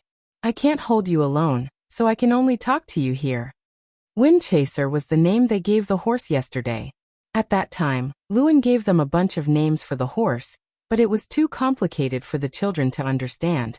In the end, they felt that Wind Chaser sounded very fast, so they decided on it. You have to be good. This way, it'll go and gather grass every day for you to eat. In the future, it'll even marry you and let you give birth to foals. Big sister said that when our house is built, you can still live in a big stable. It's very comfortable. By the way, yesterday, Nyodan taught me 2 words that I don't know. Do you want to know? You must want to know. After all, my elder sister took a fancy to you. You must be an eager-to-learn horse. 111 write it for you immediately. As Yunshu spoke, he squatted down and used a branch to draw on the ground. After writing, she tilted her head and read it carefully. After wiping it off, she wrote again. Yundong watched from behind him for a long time. When she saw her small figure squatting on the ground alone, she secretly sighed. Yunshu had only been in Yongfu village for a short period of time. Now the only good friends she had were Nyodan and Zhou. Nyodan was going to school. Although Zhou was young, he still had to work every day. Early this morning, he went to the fields with his brother and sister. Actually, Yunshu had to work in the old Gu family in the past. Seeing Zhou busy himself, he wanted to follow. But how could Madame Dong let him do things for her? She stopped him and let him rest at home no matter what. She even fed the chickens in the backyard in advance and cleaned the courtyard. Yundong wondered if she should let Yunshu go to school. This child liked to study very much and was very intelligent. Even if the school in town only accepted children over the age of 6, Yunshu had basic talent and was only a few months older. Perhaps the teacher could make an exception and accept her? Their house had not been built yet. They did not have poultry, fields, or vegetables. There was a limit to the work they could do. They could try going to the school in town. At the thought of this, Yundong went forward and patted him on the shoulder. Why are you mumbling here alone? Yunshu suddenly turned around. When he saw eldest sister, he hurriedly threw away the branch in his hand and stood up. Elder sister, I'm talking to Wind Chaser.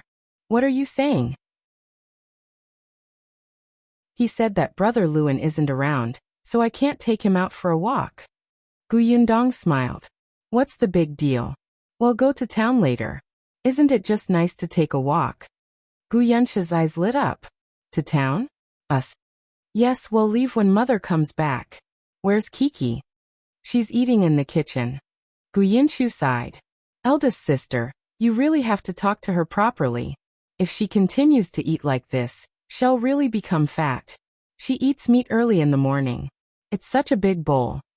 As soon as he finished speaking, Gu Yunke rushed out of the kitchen and pushed him twice. Stupid brother, Battie'll bite you. Gu Yundong picked her up and shook her. Yes, the young lady was a little heavier than before, but it was not that serious. Compared to those children who were excessively fed and clothed, she still failed. All right, go back to your room and change first. When the two children came out after changing, Madame Yang had also returned.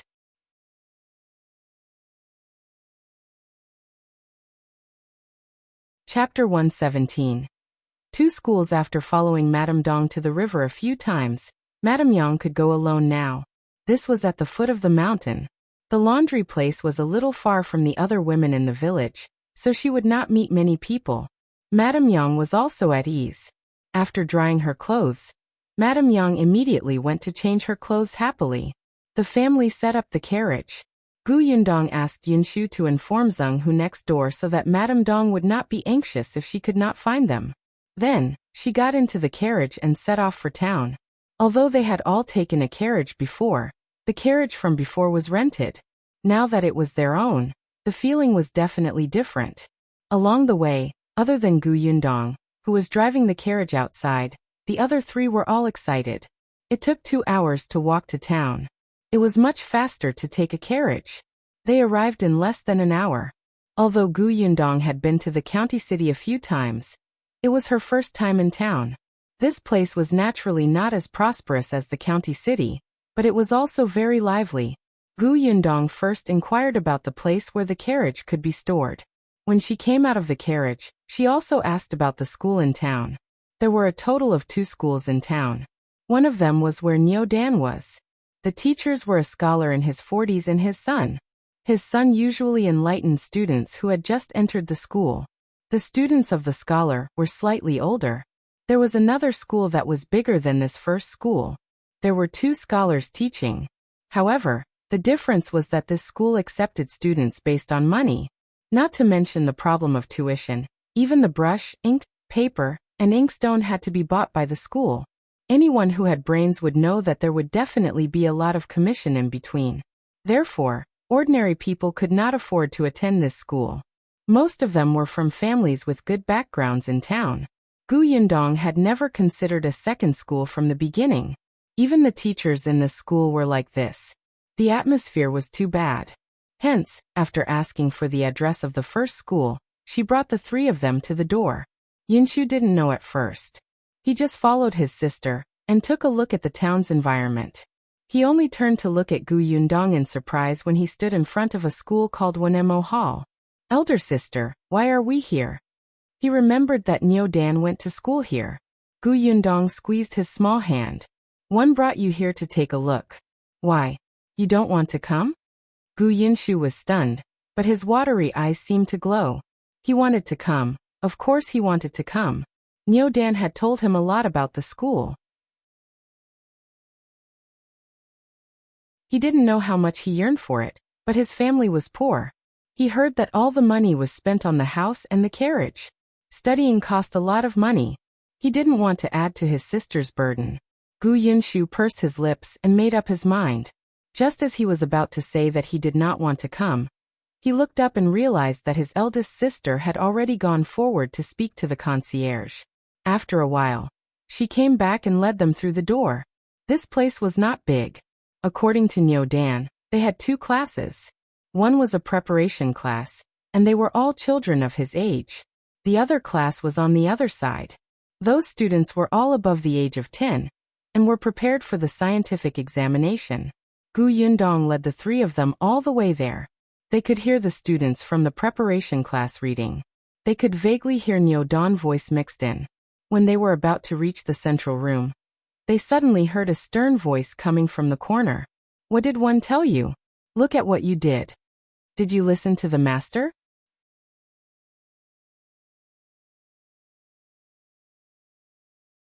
Chapter 118. Teacher Gu Yundong stopped in his tracks. Gu Yunke grabbed her hand nervously. The voice from the corner was still there. At this moment, another thin and childish voice sounded. Teacher, I just want to help my family do some work. My family is in trouble now. Father injured his hand, so the work in the field is slow. One think. Think. What are you thinking? The teacher interrupted him sternly. I told you long ago that we are scholars. The hands of scholars hold pens and write. Look at how rough your hands are now.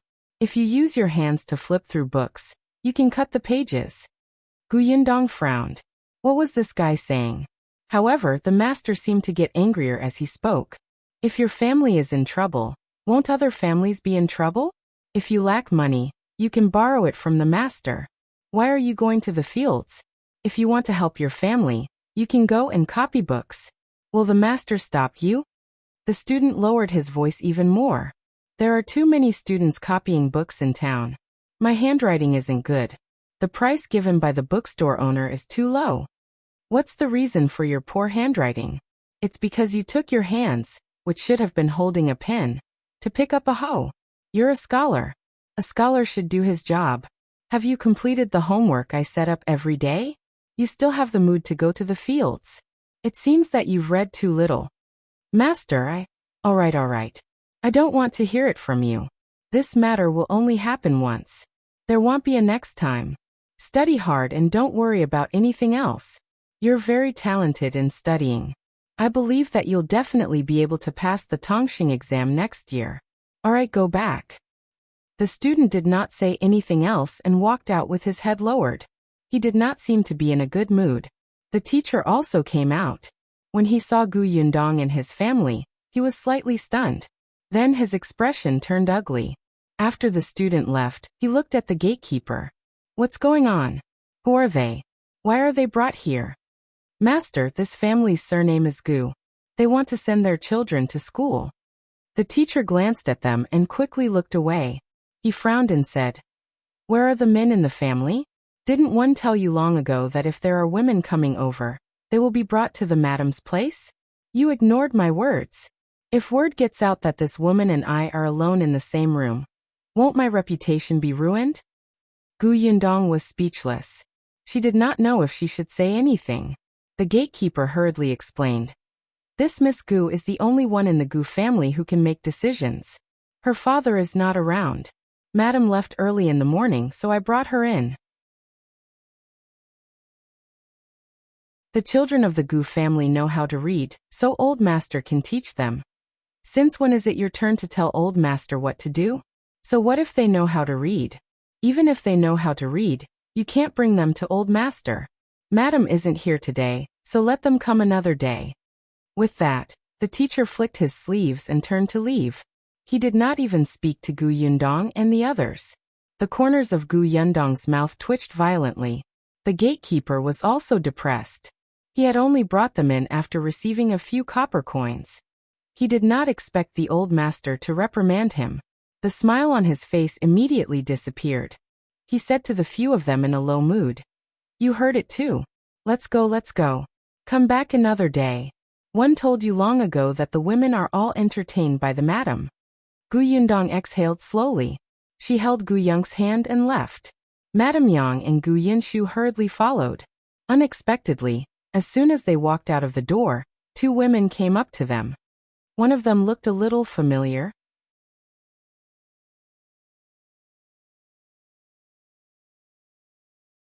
Chapter 119. Not here. Gu Yundong took a few more glances at the woman and remembered. Wasn't this the in-law she had seen at Madame Fang's house? It seemed like her surname was Wu. According to Madame Fang, the family that was engaged to Qingyuan was indeed from town. Gu Yundong did not like Madame Fang and had an average impression of Auntie Wu. Hence, even if she recognized her, she pretended not to know her and walked past the two of them. Unexpectedly, the gatekeeper suddenly said, Miss Gu, this is our madam. He pointed at another woman beside Auntie Wu and said, You can tell madam about your brother going to school first. Gu Yundong smiled. There's no need. We still have something to do, so we'll leave first. She nodded at the teacher's wife and led the family out of Wanemo Hall. The lady was stunned and asked the concierge, What's going on? The concierge explained their intentions. Madame frowned and did not say anything. However, just as he turned to leave, she saw Madame Wu looking at Gu Yundong's back thoughtfully. She could not help but ask curiously, "Why? Do you know him?" Madame Wu came back to her senses and said with a smile, "I've met her once. She fled here a while ago and settled down in Yongfu village. This family is not a good family. I heard that they like to take advantage of others and don't know what's good for them. You have to be careful. If such a family enters this school, I'm afraid your teacher will fall for her tricks." The madame's expression changed slightly. She knew her master's personality. He was pedantic and inflexible. Wouldn't he be at a disadvantage when he met someone scheming? After some thought, she instructed the concierge, "If you encounter that family again in the future, don't let them in. Not everyone is accepted in our school. Character is very important." "Got it." Gu Yundong could still feel Madame Wu's gaze from afar. They had only met once, so she did not know why she was sizing her up. She secretly shook her head. When she saw Gu Yunshu lowering his head and looking depressed, she could not help but reach out and rub his head. "What's wrong?" "Eldest sister." Gu Yunshu pursed his lips and looked up at her again and again. After a while he seemed to have made up his mind. One don't want to go to school anymore." Gu Yundong raised his eyebrows. "Why not? I heard what the teacher said. He doesn't allow students to work in the fields, but I'm the only man in our family. One have a lot of responsibilities. I want to work in the fields. One also have to do the work at home in the future." Gu Yunshu looked up and said very firmly. Gu Yundong was stunned. Looking at his tense little face, she felt her heart soften. She squatted down and looked at him at eye level. She smiled and said, "Okay, then we won't study here." Gu Yunshu nodded and blamed herself. "Eldest sister, one know that I was too willful. You clearly worked so hard to let me go to school. Not only did you ask Niu Dan about the school, but you also bought a carriage to transport me. You even personally came all the way to the school to look for the teacher. In the end, the teacher even scolded you. One let eldest sister down. I'm a bad person." Gu Yundong was speechless. "Baby, although one know you can find all kinds of excuses for eldest sister's actions. Isn't this a little too much? It's true that I asked Niu Dan about the school for you, but buying a carriage was really just for my convenience. Moreover, it's not a long journey from Yongfu village to town."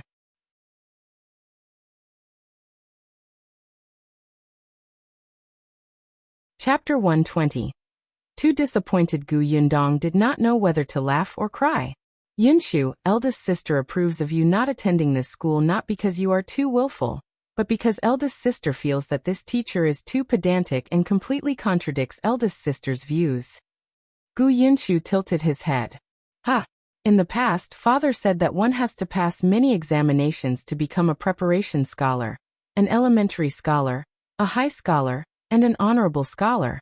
Every time they take an examination, they have to stay in a narrow shed for a day or even a few days. In such an environment, not to mention a weak scholar, even a strong man might not be able to last. Look at that teacher.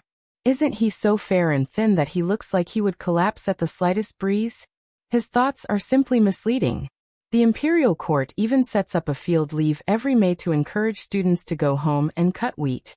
Why is it that in the eyes of that teacher, field work is something that students shouldn't do? She even suspected that the teacher was still a scholar because he was not feeling well in the examination hall. Moreover, the expression on the master's face when he was with a woman was as if she had tainted his innocence. It was simply blinding. Did he think that he was in high demand?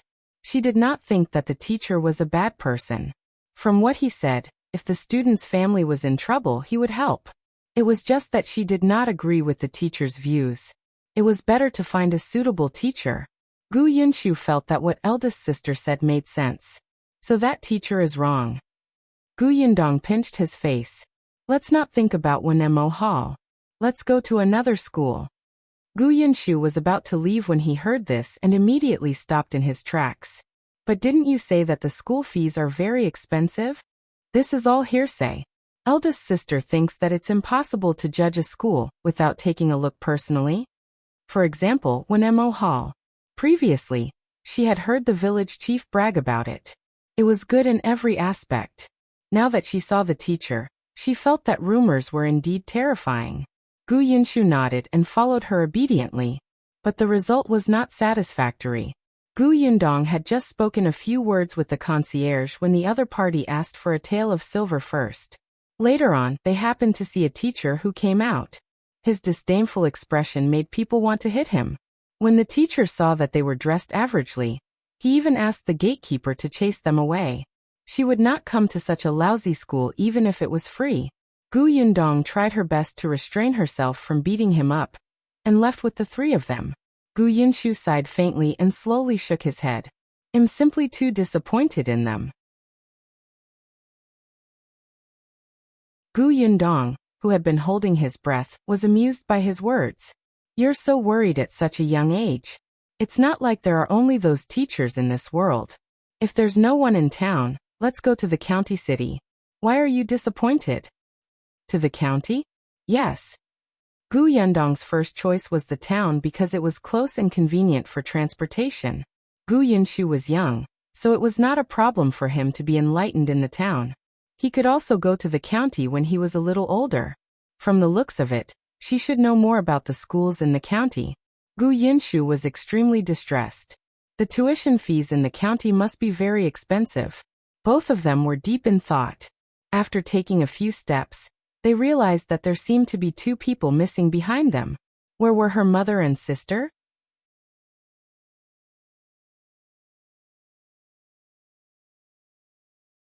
Chapter 121. Returning to the village. Gu Yundong's eyebrows twitched. She quickly turned around to look for it, and heaved a sigh of relief. Fortunately, they were only 3 meters away and were not lost. She held Gu Yunshu's hand and turned back. She saw the two of them staring at a stall selling pears. Madame Yang swallowed and whispered, I'm not hungry. Gu Yunke sniffed hard. I just want to smell it. One don't want to eat it. As the two of them spoke, they carefully moved their feet, wanting to leave the fruit stall. However, they did not succeed. After moving for a long time, they only managed to move half a meter. On the other hand, the old man selling pears was doing his best to persuade the customers to stay. These pears are very crispy and have a lot of juice. They're sweet and delicious. Why don't you buy 2 for the children? They're not expensive. They're all planted by my family. 1 copper coin for each. Gu Yundong had already walked up to her. Seeing this, she could not help but rub her forehead.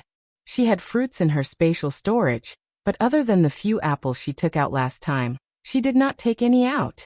One reason was that it was inconvenient to live in someone else's house. The other reason was that there were few fruits here.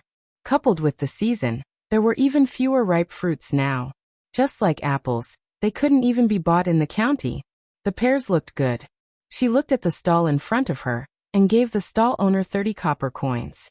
She picked 30 pears. The old man's eyes lit up. He even gave her 2 more for free. Gu Yundong wiped them with a handkerchief and gave them 1 each. Madame Yang happily took a bite. But Gu Yunke frowned and looked up at Gu Yundong.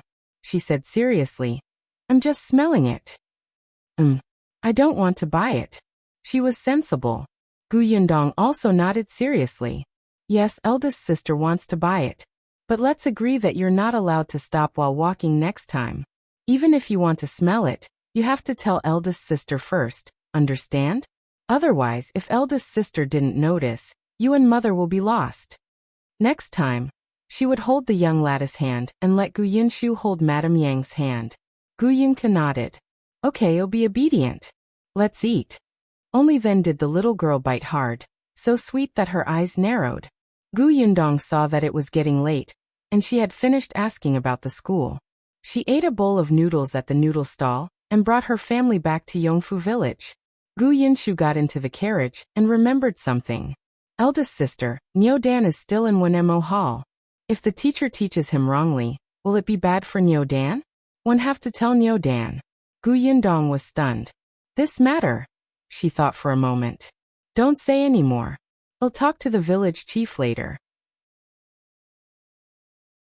However, she felt that nothing would change. She did not agree with the teacher's concept, But most people in this era might still think that he was right. They felt that since they were studying, they should focus on one goal, and not be distracted by anything else. Especially in the countryside, where their knowledge was limited, they felt that students should focus all their energy on studying. Going to the fields? We have parents and grandparents at home. We don't need you. Gu Yundong shook her head and drove the carriage back to Yongfu village. Madame Dong was at home, holding the cloth that Gu Yundong had brought over, and making clothes for them. Seeing them enter, she quickly stood up and helped lead the carriage into the courtyard. After she tied the reins, she whispered to Gu Yundong, "You didn't know that the Hu family was up to no good again after you left today." Because Hu Liang always caused trouble for Gu Yundong, Madame Dong could not help but pay more attention to the Hu family. Fortunately, he wasn't looking for trouble with her this time.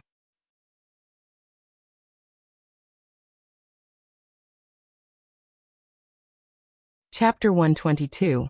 Books in the space. Gu Yundong took out the pears and asked as she walked to the kitchen, "What happened to the Hu family?"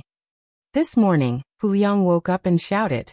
Later, for some reason, he suddenly said that Zhuangzi had also been to the county city. Moreover, Hu Liang had a fight with Zhuangzi before he was knocked out. Dong Xiulan sighed. Jin Yuexiang went to Zhuangzi's house and insisted that Zhuangzi had harmed Hu Liang and wanted him to compensate. The corners of Gu Yundong's mouth twitched. The Hu family must be crazy to want to extort money from everyone. They said that Zhuangzi knocked Hu Liang unconscious. Where was the evidence? They opened their mouths and bit him. How could Zhuangzi's family be willing? Zhuangzi rushed up to hit the Hu brothers at that time. If Zhuangzi's sister, Lan Huaner, hadn't cleverly gone to look for the village chief, who knows what would have happened? Gu Yundong sympathized with the village chief. Then what happened next? The village chief was also angry. There's no end to their nonsense. He told the Hu family not to cause trouble. It was the Peng family who broke Hu Liang's leg. If you have the ability, go to the Peng family. If you continue to accuse others, it'll chase the Hu family out of the village. The Hu family was shocked and returned home dejectedly. However, this time, the Hu family and Zhuangzi's family had completely fallen out. Dong Xiulan didn't know what the others were thinking, but she felt that this was good. Hu Liang's leg was broken, so let's see if he still dared to do bad things everywhere. Without him taking the lead, Zhuangzi and the other two also knew their place. Gu Yundong treated the Hu family's matter as a joke. She went into the kitchen, washed a few pears, cut them, and asked Dong Xiulan to bring them out for everyone to eat. Then she carried the remaining pears into her room. She asked them not to disturb her, and sat on the edge of the bed. She calmed down and began to search her spatial storage. Gu Yundong vaguely remembered that there were a few books in her spatial storage about planting fruit trees. During the apocalypse, everyone was focused on collecting supplies for food and clothing. Books were thrown aside and ignored. It was the same for Gu Yundong back then. As long as she had food and clothes, she could not care about anything else. Later on, when she was hiding in a small bookstore to avoid zombies, a teammate beside her sighed and said, "If one day, the apocalypse really ends, but these books are destroyed, won't a lot of knowledge be cut off?" As soon as he finished speaking, the zombies came in. In a moment of desperation, Gu Yundong only had time to scoop up the pile of books beside her into her space. Because of her teammates' words, Gu Yundong no longer only collected food and clothes. Occasionally, she would collect things that were not often used. After that, in order to survive, Gu Yundong did not carefully read these books. When she saw the old man selling pears today, Gu Yundong suddenly had the idea of planting fruit trees. There were not many types of fruits here. The prices were not low but ridiculously high. For example, the apples she had seen in the prefectural city. Moreover, fruits were not easy to preserve. The pears she bought today had actually been plucked from the tree for some time. Some of its skin was a little wrinkled. However, she had a spatial storage. Time stopped inside. Even if she kept the fruits for a year or two, they would still be fresh.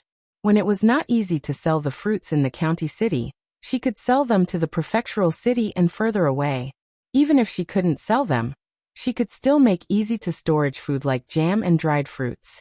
Coincidentally, she knew how to do all of this. To her, the most difficult part was actually the first step, planting fruit trees.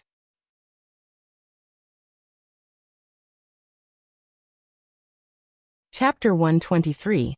Determined Madame Fang and her daughter found it. Soil and protection issues and fruit tree cultivation techniques. After reading 2 thick books, Gu Yundong felt that it was almost the new year. Moreover, it was definitely not possible to rely on just 2 books. She had to find someone who had grown fruits to discuss it. She could still give it a try. However, fruit trees could not mature in a short period of time. It was quite short for them to bear fruits in a year. Before that, she could only go elsewhere to buy seasonal fruits. Gu Yundong put the book back into her spatial storage. This time, she specially found a corner so that it would be easier to look for fruits again. Then she picked up the bag of pears again and left. She had to test something and see if there was a market. However, when she went out, she realized that it was already very late. Dong Xiulan was already cooking dinner in the kitchen. She paused. One guess will have to wait until tomorrow. Gu Yundong decided to prepare the things first. She found 2 pieces of bamboo in the courtyard and started to peel them with a knife. It did not take long for it to be cut into more than 10 small wooden sticks. Gu Yunshu saw it and hurriedly ran over to ask, "Eldest sister, why are you cutting the wooden sticks?" "You'll know tomorrow." Not only did Gu Yundong cut the wooden sticks, but she also dug out many molds of various shapes. This time, even Gu Yunke and the Zheng siblings were extremely curious. They gathered around her and watched seriously. When Gu Yundong was done, she realized that there was a circle of children around her, including Madame Yang.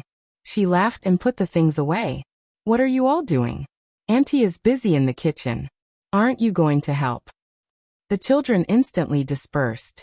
After dinner, the sky turned dark. Shao, Qingyuan and Lu Wei still hadn't returned.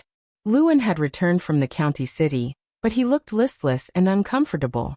Gu Yundong guessed that he might have been scolded. Madame Fang and her daughter picked wild vegetables for another day and returned empty-handed. Gu Yundong wanted to laugh, but she had clearly underestimated the stubbornness of the mother and daughter. The next morning, when she went out to the homestead to look at the house that was being built, she saw them at the foot of the mountain again. Gu Yundong was speechless. "Did the 2 of you pluck all the wild vegetables at the foot of the mountain?" Feng Danning was beside her, looking energetic. "At this rate, we'll be able to set up the beam soon. When you're free, go to 6th grandfather's place and ask him to pick a good day for you." The start date of construction was chosen by 6th master. He was considered the most senior elder in Yongfu village now. Gu Yundong nodded as he walked into the house. "Can one dig a well in this house? After you told me 2 days ago, one got someone to take a look. The front yard won't do, but there's a spring in the backyard that can be dug out. Shall one show you?" "Okay." Feng Danning brought her to the backyard. There was a place surrounded by wooden planks, probably to market. "This is it." Gu Yundong looked at the location. It was actually not very good. However, it was better to have a spring than nothing. There was no need to specially get water from the well. It was much more convenient to cook and wash clothes. After looking at the house, Gu Yundong returned to the Zheng family. There was no one in the courtyard, so the children followed Liu An to walk the horses. Madame Dong was brewing medicine in the kitchen. When she saw her return, she carried the medicine jar to the next room to see Zheng Hu. Gu Yundong thought of the things she had prepared yesterday and immediately ran to his room. She took out the pears and wooden sticks and went straight to the kitchen. She washed a few pears, peeled them, and cut them into pieces. Then she used gauze to squeeze out the juice.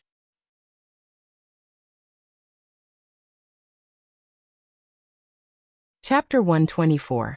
Shao Qingyuan is back. It was a pity that she did not have a juicer. Otherwise, she would not be so tired.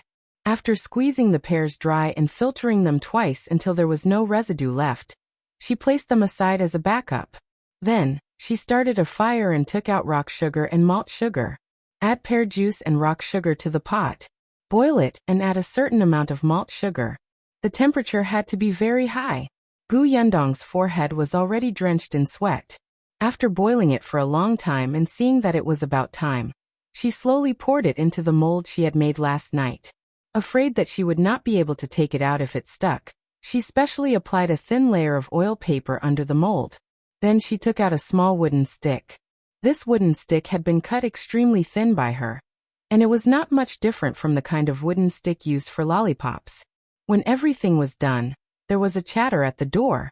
Then, Gu Yong's childish voice could be heard. "It smells so good. Eldest sister made food." After saying that, she ran towards the kitchen and quickly saw the candy on the table. The little girl's eyes lit up. "Big sister, what is this?" "Fruit candy," Gu Yundong said with a smile. She stopped her small figure. "You can't eat it yet. Wait until it's cold and solid." Actually, it was best to put it in the fridge for a few hours, but the conditions here did not allow it. However, the temperature was low now, so they did not have to wait too long. Gu Yunke clicked her tongue and looked at her eagerly. "Then it'll help eldest sister keep an eye on her." "All right, just watch." The young lady insisted on torturing herself, so Gu Yundong had no choice. But she was very obedient. If she said she would not eat it, she would not eat it. Gu Yundong was very assured. After a while the other children came in. Even Liu An sniffed as he walked to the kitchen. "What's that smell?" "It's sweet." "Candy," Gu Yunke said. When she saw Liu An reaching out to take it, she immediately glared at him angrily. "Eldest sister said that you can't eat it yet." "I'm just looking." Liu An defended himself. The little girl put her hands on her hips. "You're clumsy. You can't touch it." Liu An felt that he had been discriminated against by the little girl. He wanted to defend himself, but Gu Yunshu and the Zheng siblings were already standing on the side with the little girl, guarding against him. Liu An was speechless. After all, he was the young master's servant. Why did they act like he had never seen the world? Gu Yundong had already left the kitchen. She took off her apron and went to Sixth Master's house. Since she was free today, she decided to pick a date first. She still had to make a trip to the county tomorrow. Sixth grandfather's house was not far from the village chief's house. He was already 78 years old. In this era, there were very few people with a high lifespan. Everyone said that sixth great-grandfather was blessed, and that his children were filial. Now he was also respected in the village. Sixth grandfather knew that it was inconvenient for them to live in someone else's house now, so they were in a hurry to move into the new house. Therefore, when choosing a date, he tried his best to choose the nearest one. Gu Yundong took the date and thanked him. She left a bag of soft pastries for Sixth Master before leaving happily. Unexpectedly, as soon as she went out, she saw Madame Fang and her daughter walking home. Beside them was Madame Zhou, whose expression was very ugly. Gu Yundong had sharp ears and eyes. She could vaguely hear Madame Zhou's dissatisfied voice. "It's not like we don't have vegetables at home. Even if you want to eat wild vegetables, you can go alone. Why do you have to surround the foot of the mountain all day? Your chickens have all run out, and the pigs are so hungry that they keep crying. Why? Don't you want to live a good life?" Gu Yundong suppressed his laughter and strode back.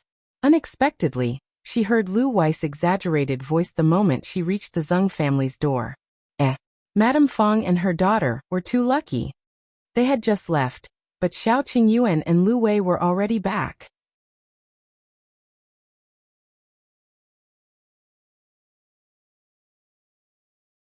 Chapter 125.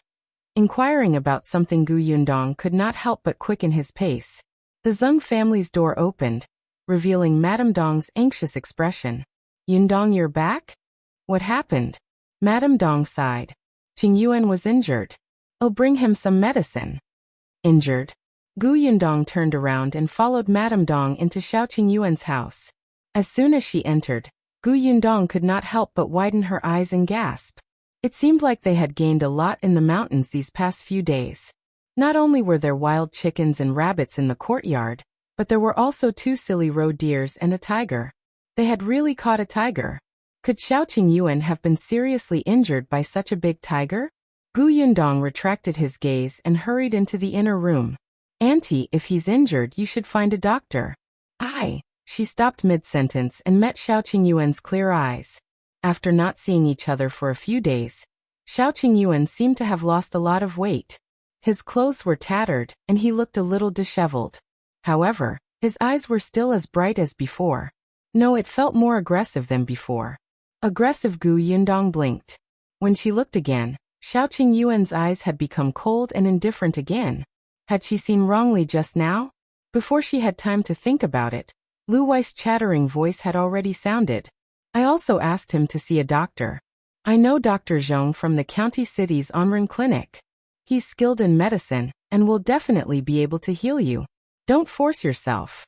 I know it's my fault this time. If it weren't for saving me, you wouldn't have been injured. I promise that next time 111 obediently stay on the tree, and won't come down again. There won't be a next time. Shao Qingyuan glanced at him. Lu Wei choked for a moment, and waved his hand after a while. We'll talk about this later. Let's go see a doctor first. It's just a small injury. There's no need. Only then did Gu Yundong see clearly where Shao Qingyuan was injured. There was blood on his shoulder, but fortunately, it did not look very deep. Looking at him standing there in high spirits, his life was definitely not in danger. Gu Yundong heaved a sigh of relief. Shao Qingyuan glanced at her discreetly and smiled. He said to Lu Wei, "Go boil water. 111 go back to my room to apply the medicine." This wasn't the first time Shao Qingyuan had been injured. His family had prepared trauma medicine. The medicine that Madame Dong had brought was for Zheng Hu. It was useless to him. Seeing that he couldn't persuade him, Lu Wei felt a little vexed and guilty. He sighed and shouted at Luan, "Have you boiled the hot water? Your young master stinks." Gu Yundong had wanted to walk to his side and ask about the situation when they entered the mountain, but she immediately took a step back when she heard this. Lu Wei, you're too obvious, aren't you? You actually dare to despise my peerless handsomeness? He snorted and deliberately walked towards Gu Yundong. Gu Yundong picked up a stick and pointed it at him. Stop, stop. Talk from this distance. Lu Wei was so angry that his nose was crooked. Fortunately, Luan ran over at this moment to let him take a shower. Seeing this, Gu Yundong returned to the Zheng family with Dong Xiulan. When they were done packing, Gu Yundong came over. Shao Qingyuan was still wearing the same tattered coat. Gu Yundong frowned. He and Lu Wei were both eating porridge while Luan was preparing the horse. It seemed like they would be leaving soon. Gu Yundong immediately sat at the side and asked Lu Wei, "I want to ask you something."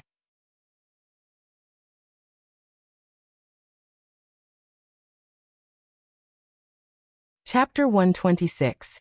Who is Brother Qin? You want to ask me for something? Lu Wei glanced at her, then turned around with the bowl of porridge in his hand with his back facing her. Back then, you were full of disdain for me. Now you want to ask me questions just like that? Are we very close? The corners of Gu Yundong's mouth twitched. So be it. She turned her head and spoke to Shao Qingyuan. There's a lot of prey. How you plan to deal with them? Shao Qingyuan put down the bowl and said, "Leave these pheasants and wild ducks at home to eat. Pack them up and keep them. Young Master Lu bought that big worm. As for the 2 roe deers, one is for young Master Lu to bring back, and the other is for us to keep at home." Great. It just so happens that I haven't eaten roe deer meat before. Gu Yundong's eyes lit up.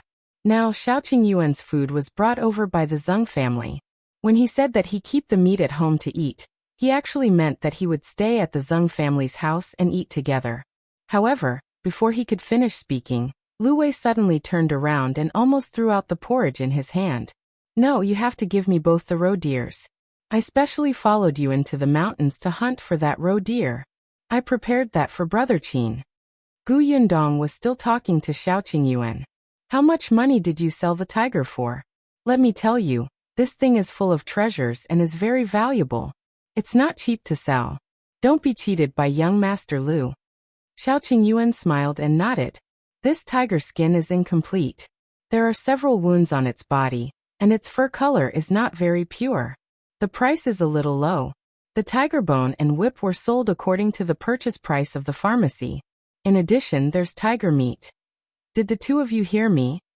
Lu Wei suddenly placed the bowl on the table. We're talking about the roe deer. One said that I want both roe deers. Also, Gu Yundong, What kind of person do you think one am? Would one go and cheat Shao Qingyuan? He saved me. Am one that kind of ungrateful person? Who is Brother Qin? Gu Yundong suddenly asked. Lu Wei subconsciously replied. Brother Qin is an impressive figure. He was a scholar at 3 years old, and a martial artist at 5 years old. He knows everything in the world. He's also the youngest top scholar in this dynasty. When he was 18 years old, he was appointed as the top scholar by the late emperor. Lu Wei suddenly shut up and snorted. Why are you asking this? Gu Yundong said. I'm just curious. Seeing that you value Brother Qin so much and insist on keeping both roe deers for him, he should be an impressive person. Listening to you, it's true. I didn't expect young Master Lu to know such a person. Of course. We're very close. Although Brother Qin might not remember him, he was definitely going to call him Brother Qin. Since he's the top scholar, shouldn't he be an official in the capital? Young Master Lu, are you sending the roe deers to the capital? Lu Wei shook his head. He's not an official in the capital. He's in Fengkai County now. In Fengkai County? What for? Lu Wei stopped halfway and snorted again. Why are you asking so many questions? Anyway, it has nothing to do with you. By the way, didn't you say that you wanted to ask me about something? What is it? Ask me. I'll tell you what one know. Gu Yundong resisted the urge to roll her eyes. Are you a pig? Why do you keep snorting? However, seeing that it was getting late, Lu Wei and the others should be leaving in a while. Anyway, he was no longer as awkward as before. I want to ask about the school in the county. However, Lu Wei suddenly stood up and knocked over the stool behind him.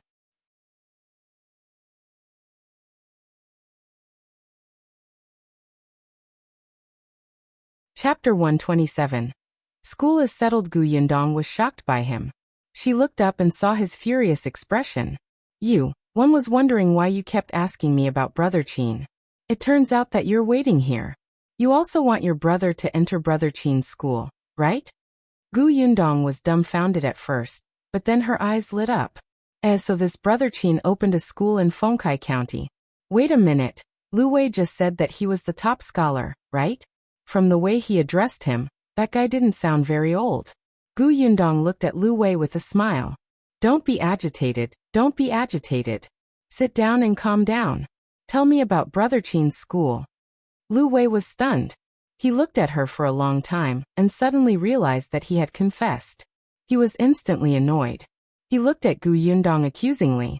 I don't know what you're talking about. Hey, are you looking for a fight again?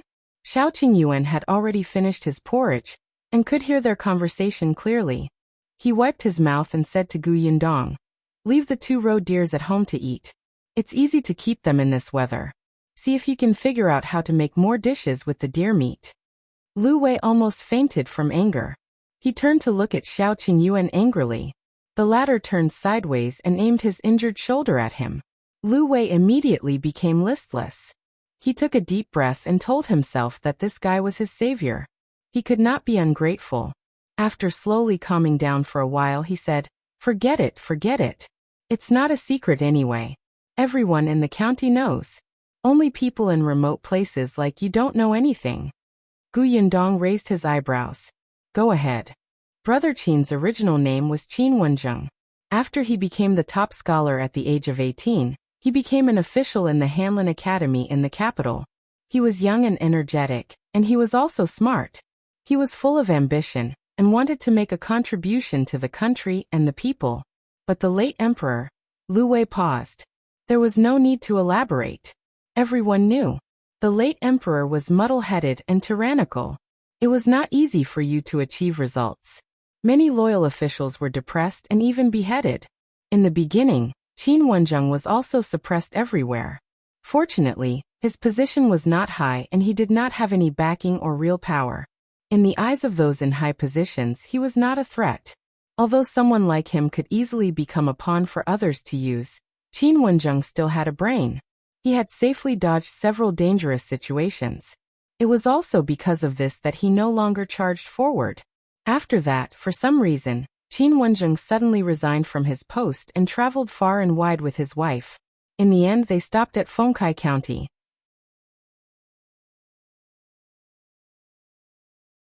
Others didn't know the reason for his sudden resignation, but Lu Wei's family had connections. It was said that Qin Wenjing had met the crown prince, who was now the new emperor, before he resigned. No one knew what they had discussed. Lu Wei lowered his voice. Let me tell you, now that the new emperor has ascended the throne, a capable person like Brother Qin will probably be summoned back to the capital soon. Therefore, it's impossible for you to send your brother to study in his school. How can he still accept students at this juncture, right? Oh, Gu Yundong was enlightened. She looked as if he had a point. However, in the next moment, her voice changed and she asked with a smile. Then why are you giving him the roe deer? Isn't it to enter his school?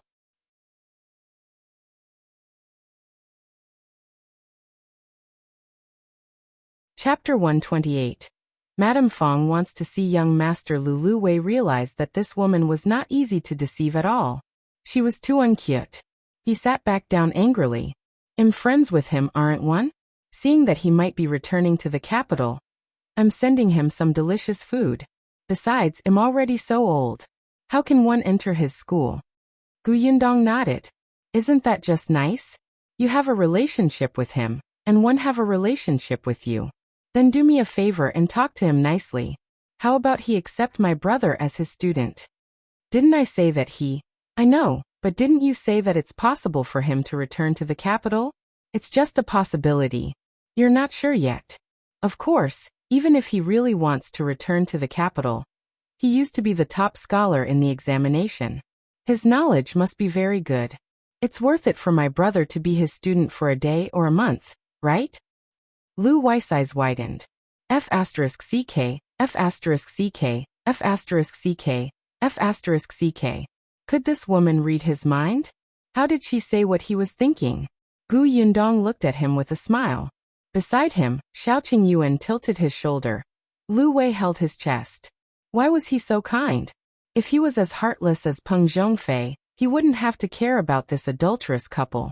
After a moment of silence, he finally gritted his teeth fiercely. He lowered his head and muttered. What friendship? One don't have any friendship with Brother Qin. Otherwise, why would I send roe deer meat, so that my brother can enter his family's school? Cough cough. Gu Yundong choked on her own saliva. Lu Wei flew into a rage out of humiliation. Why? Do you think it's so easy to enter his school? The young master of the county magistrate's family wanted to learn from him, but was rejected. He didn't give him any face at all, okay? Brother Qin has his own way of accepting students. It's not useful just because you're rich and powerful. It's also not based on talent and looks. It's not easy to enter, okay? Could it be that the roe deer meat? Gu Yundong guessed softly. You're smart. Gu Yundong was speechless. Why did she feel that this reason was even more unreliable? However, Lu Wei lowered his voice mysteriously and said, This is a secret that one deduced myself. I've asked someone to keep an eye on the Qin family for a long time. I realized that the servants of the Qin family often go to buy wild animals. Last time, Brother Qin took in a student because that student's father gave him a large piece of roe deer leg. I promised my father that I would definitely send my brother to his school. That's why one entered the mountains fearlessly. Do you think it's easy for me?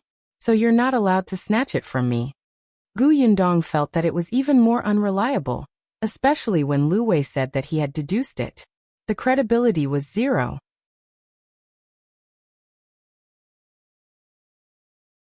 When are you sending the roe deer to his house? In a minute, while it's fresh. Gu Yundong smiled. Bring me along. Not a chance. Gu Yundong analyzed for him. Look, you want to bring 2 roe deers and a tiger to the county city. Oh, and the few of you. That carriage will definitely not be enough. 111 lend mine to you. Besides, I guarantee that I won't say a word when I go. I'm just going to see the world and won't fight with you for the spot. Besides, one might be able to help you? Lu Wei frowned. Why did she sound so reasonable every time she spoke? That's fine. His stance could be said to be very unstable. Shao Qingyuan saw that they were done talking. Let's go then. As soon as she finished speaking, Dong Xiulan suddenly came over from next door. She looked at Lu Wei and said, "Sister-in-law Fang is here. She wants to see young Master Liu."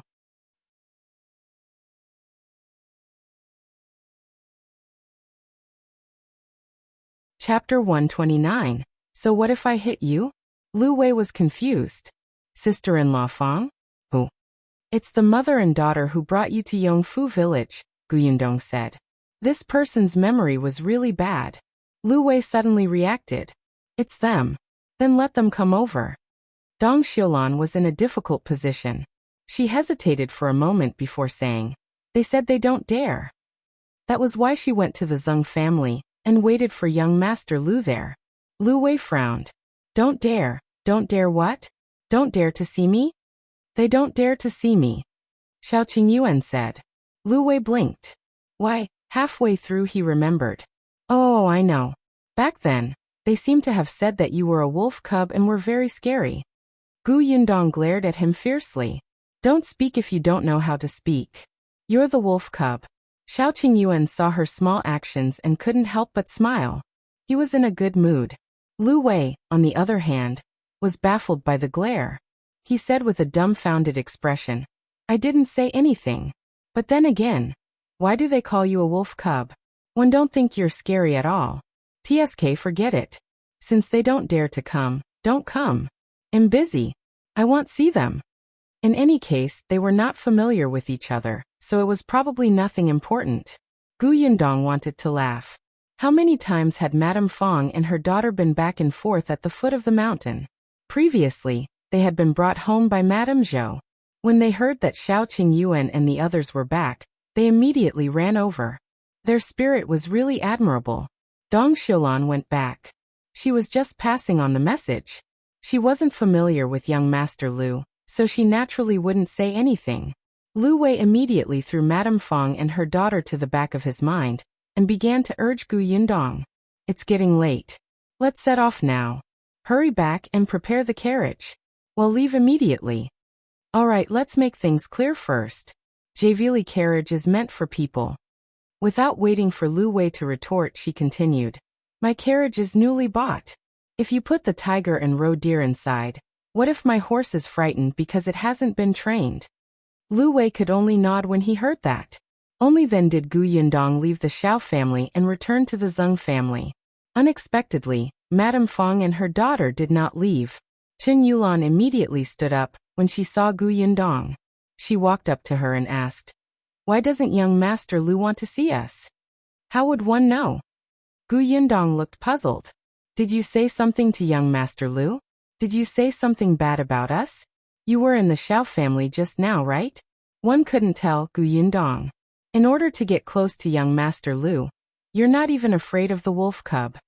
Gu Yundong looked at her coldly. Say that again. You act like you don't care about anything on the surface, but in fact, aren't you trying to climb up the social ladder? When you saw that young Master Liu was rich, you waited eagerly. You didn't even care about avoiding suspicion. As soon as he came back, you stuck to him. Slap. Gu Yundong raised her hand and slapped her. Madame Fang had been watching coldly from the sidelines. When she saw this, she rushed over and pulled Qingyuan back. Then she looked at Gu Yundong in shock. How dare you hit someone? So what if one hit you? Your mouth is so dirty. You should wash it properly. Gu Yundong took a step closer. Do you think that everyone has the same thoughts as you? Who is the person who has been wandering around the foot of the mountain for 2 days? Do you think that everyone is blind and can't see clearly? Who in the entire village doesn't watch you and your daughter make a fool of yourselves? If it weren't for the village chief, you would have been spat to death.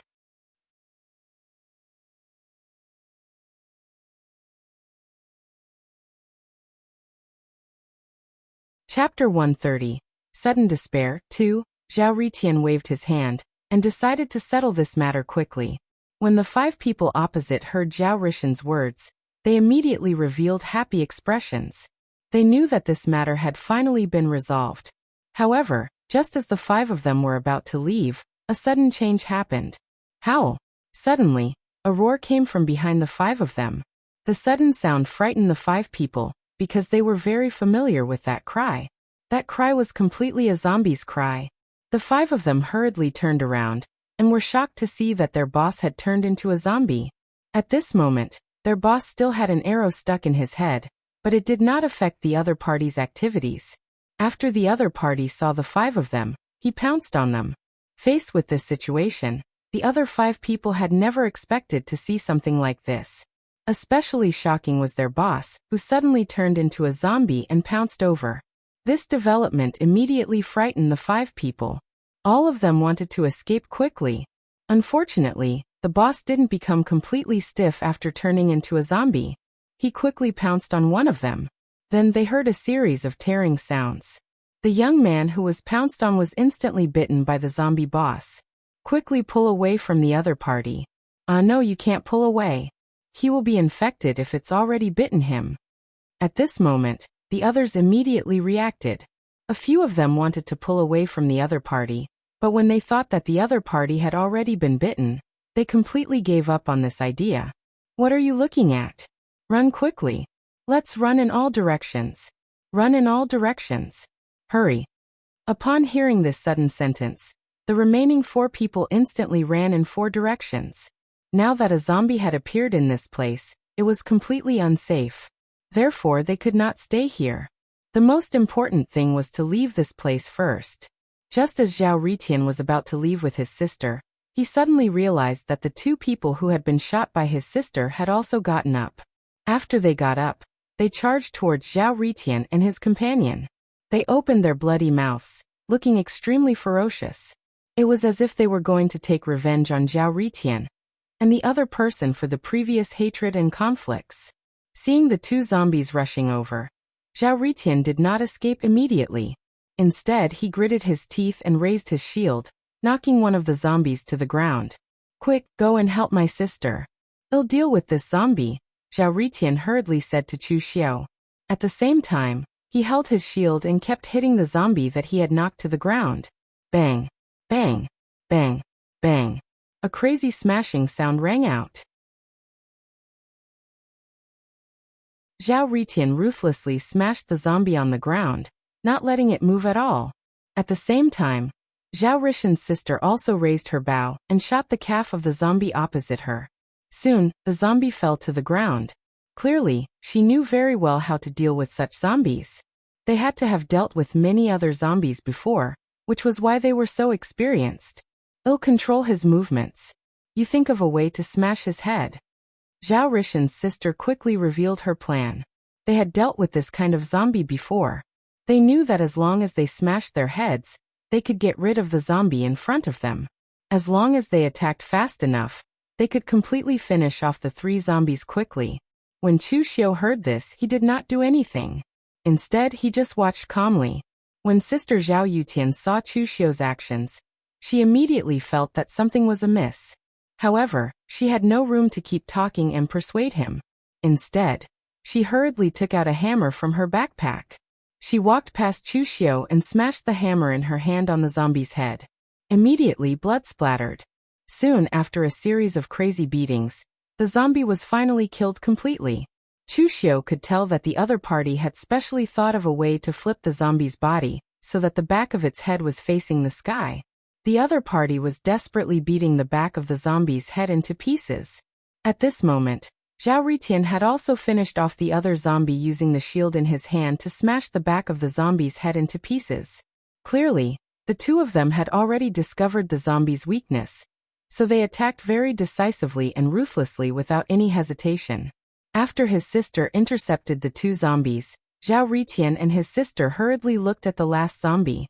However, at this moment, something even worse happened. Help! No. Why are there so many zombies here? Where did they come from? The 4 people who had escaped previously actually ran back one by one. However, the 4 of them were in a very bad state, because 2 of them were actually holding each other's arms and necks. It was obvious that they were injured. In addition, they could completely understand what the other party had said earlier. The other party had been bitten by a zombie.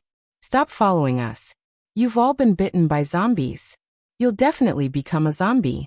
Do a good deed and lure the zombies away. The other 2 young men shouted angrily at the 2 people who had been bitten. In their opinion, since he had already been bitten, He should not continue to follow them. They might as well act honorably and sacrifice themselves to lure the 2 zombies away. That way the other 2 could be safe. Don't even think that he'll die alone. Don't even think about surviving on your own. We must die together. The eyes of the 2 young men who were bitten were also red. They didn't care at all, and couldn't help but roar angrily. The argument between the 2 immediately attracted the attention of the other zombies. Soon, a large number of zombies rushed over from all directions. Clearly, they were attracted by these 4 people. After seeing the current situation, Zhou Ritian and his sister looked at the current situation in despair.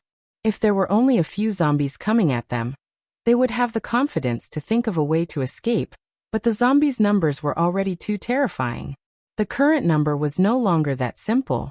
It was no longer a question of whether they could escape, but a question of whether they could keep their corpses intact. Sister, it looks like this is the end of us. It looks like we have no way of leaving this place, Zhou Ritian said helplessly. Although he said that there was no way, his eyes were filled with unwillingness. Although Sister Zhou Ritian did not say anything, a very sad expression appeared on her face. She had not expected that they would encounter such a thing when they were clearly about to leave this place. It seemed that this was their fate. All right, we're all going to die here next. What a pity.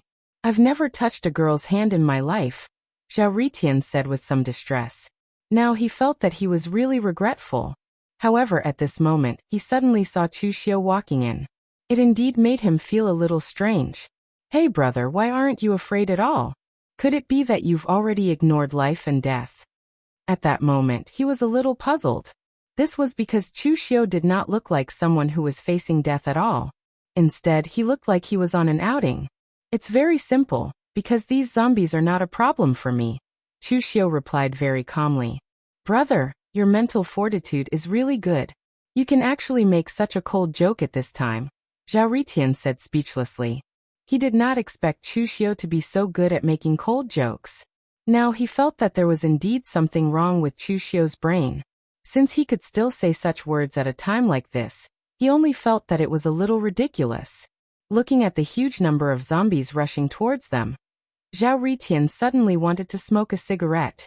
This was because the scene in front of him was very similar to the scenes in movies.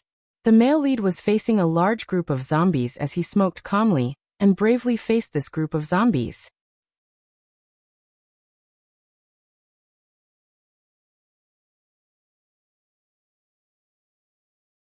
Chapter 131. Familiar figure. Madame Fang took a step back, and looked up to see Qingyuan walking out. She immediately started crying. Sister-in-law, you're poking at my heart. I've been Brother Tian's widow for so many years and rarely left the house. One didn't expect to hear you say this. I might as well die. Madame Zhou sneered. Go back to your house and cry. Qingyuan frowned and walked out from behind Madame Zhou. All right, you're her sister-in-law. What are you saying? Yes, one don't know how to speak. She didn't do anything wrong. 111 leave. Madame Zhou glared at Qingyuan fiercely before turning around and returning to her room. Qingyuan frowned even more and looked at Madame Fang impatiently. Why didn't he feel that Madame Fang was so unreasonable in the past? Don't cry anymore. Your sister-in-law has been in a bad mood for the past 2 days. Don't take what she said to heart. Go back first. Uncle, you also think that what I did was wrong, right? One really don't have any other intentions. It's just that young Master Liu's family is in the county city. They have a big family and power. In the future, when Yulan marries into the Wu family, the Wu family will also want to do some small business in the county city. If we can build a relationship with young Master Liu, it will be helpful to the Wu family.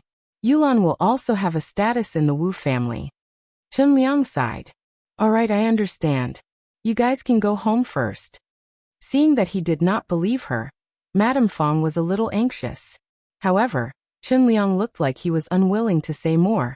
She could only bite her lip and bring Qingyuan home. At this moment, Gu Yundong had long forgotten about the mother and daughter, and had already prepared the carriage. On the other side, the big tiger and roe deer had already been loaded into Lu Wei's carriage. However, Luan was a coward. Even if it was the tiger's corpse, he was still very afraid. Therefore, he could only let Qingyuan drive the carriage. Liu An ran to Gu Yundong's side and jumped into the carriage. As a result, only Gu Yundong and Lu Wei were left in the carriage. Gu Yundong was speechless. Lu Wei. When the carriage left the village, Gu Yundong suddenly shouted, "Liu An, come in. 111 drive the carriage." Liu An was so frightened that he subconsciously entered the carriage. Gu Yundong took the reins and sat on the shaft, swaying. Lu Wei's face was ashen. He was despised again. Gu Yundong drove the carriage behind Qingyuan. Her driving skills were not very good. Qingyuan saw that there was still time and slowed down slightly. When they arrived at the county city, the surroundings immediately became lively. Wind Chaser was a good horse. He was used to following behind Qingyuan's carriage and did not need Gu Yundong to exert much effort.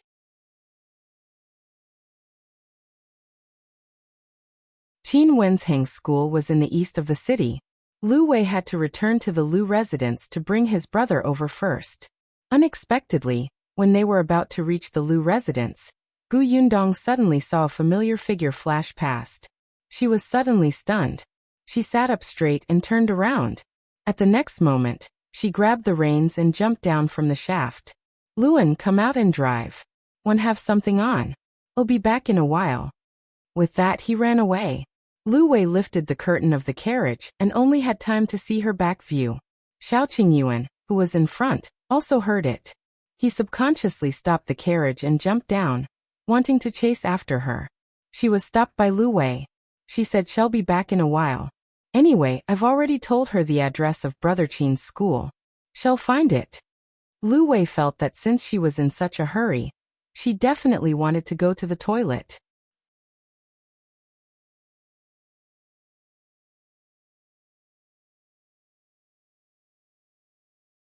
Chapter 132, It's Gu Dajiang? But Gu Yundong had already chased after the familiar figure in front of her, and turned into another street. The person in front walked very quickly. Gu Yundong could only call out to him, "Gu Dajiang, Gu Dajiang."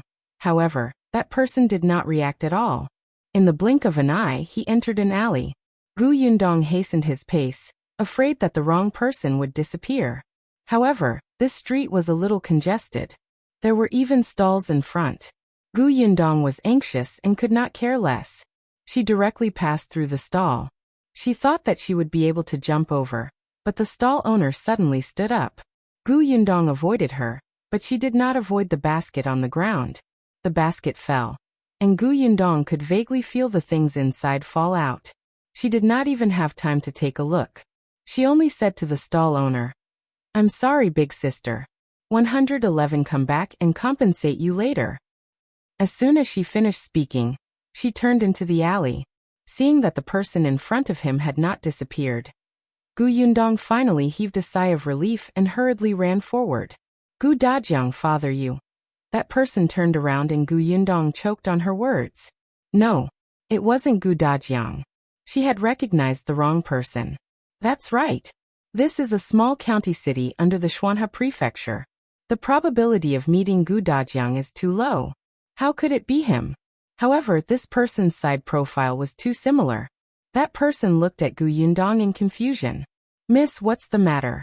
If there's nothing else, I'm leaving. I'm on my way." "I'm sorry, I mistook you for someone else." Gu Yundong smiled apologetically. After watching the person walk away, she let out a sigh of relief and patted her face.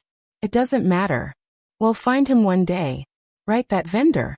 Gu Yundong hurried back to the basket that she had knocked over earlier. Only then did she see what was in the basket. It was oranges.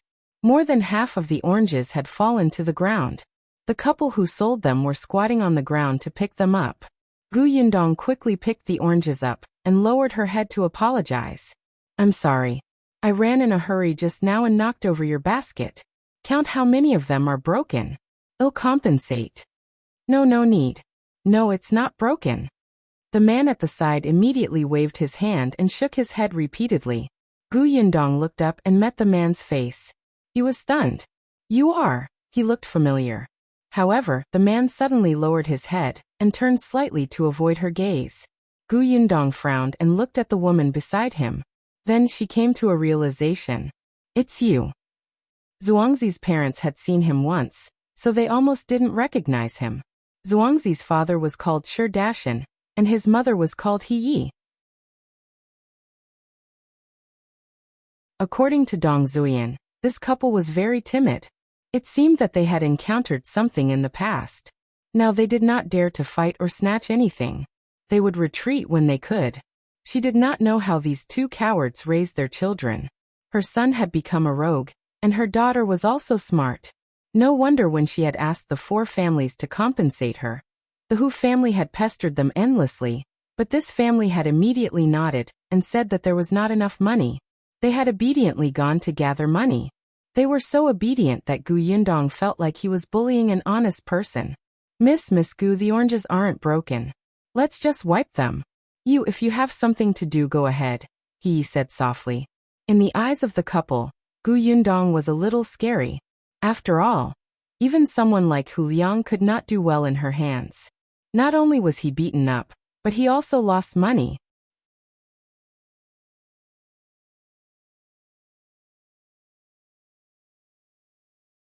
Chapter 133. Brother Qin, take it for a moment. Gu Yundong felt that she might be a devil. The corners of her mouth couldn't help but twitch. She placed the oranges in her hand into the basket. Then she narrowed her eyes. She hadn't looked carefully just now, but now, she noticed that the oranges in the basket were all plump and round. The skin was yellow and orange, and the shape was even. They were arranged neatly in the basket and looked indescribably beautiful. Did you plant this? Gu Yundong asked. He was stunned for a moment before nodding. We planted them. There aren't many of them. The fruits this year are quite good, so we chose this place to sell them. Do you want to eat them? These oranges are delicious. Gu Yundong nodded. He smiled and immediately peeled the orange for her. Gu Yundong looked at the orange in her hand. It was thin and juicy. After tasting a piece, her eyes lit up. It was really delicious. It was natural and unpolluted. It was even sweeter than the oranges in her space. She looked at the couple in surprise. She did not expect them to have such ability. Rubbing her chin, Gu Yundong wondered if she should trick the two of them into helping her plant the orchard. She was in need of experienced manpower. She would ask the village chief about their past. If it was appropriate, she could get busy. Gu Yundong ate an entire orange in a few bites and then picked a few more from the basket. Yi and Shao looked at each other. They were both worried, but they did not dare to say anything or ask anything. After Gu Yundong picked 4 or 5, he stopped, looked up and said, I'll take these first. Can you sell the remaining 20 or so? And bring them back to Yongfu village for me. I don't have anything to pack and can't take them. I'll pay the money to you when one return to the village later, alright? Shao blurted out. You want to pay? Gu Yundong blinked. Don't one have to pay for things? No, did they think that she was a freeloader? Shao shook his head repeatedly. No. That's not what I meant. Gu Yundong held his forehead. This expression was simply exposing himself. Seeing that it was getting late, she bade them farewell. Then it's settled. I still have something to do, so I'll leave first. She came and left in a hurry. Carrying a few oranges, she went straight to Qin Wensheng's school. She was panting after running for so long. But before she could reach her destination, she saw Shao Qingyuan and Liu An walking over with the carriage. As for Lu Wei, he followed behind the carriage dejectedly, looking like he had nothing to live for. Was this a failure? And why was he out so quickly? Where was his brother? Didn't he say that he would go to the Liu residence to pick up his brother first?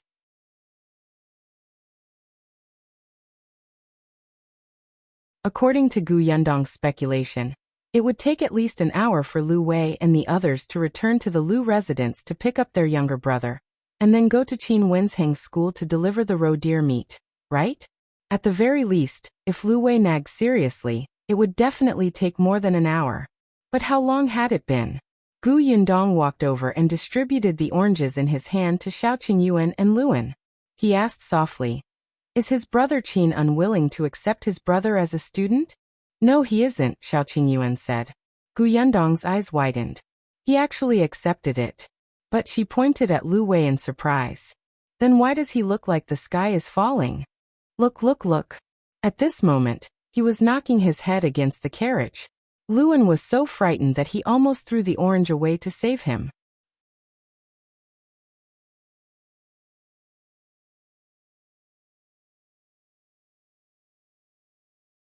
Chapter 134. Bring back the roe deer. Before Shao Qingyuan could answer, Lu Wei was already standing in front of Gu Yundong. His eyes were wide open, and his lips were pursed tightly. He panted heavily, looking furious.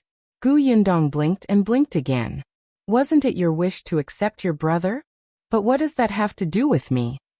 Huh? Gu Yundong replied. Lu Wei was already exasperated.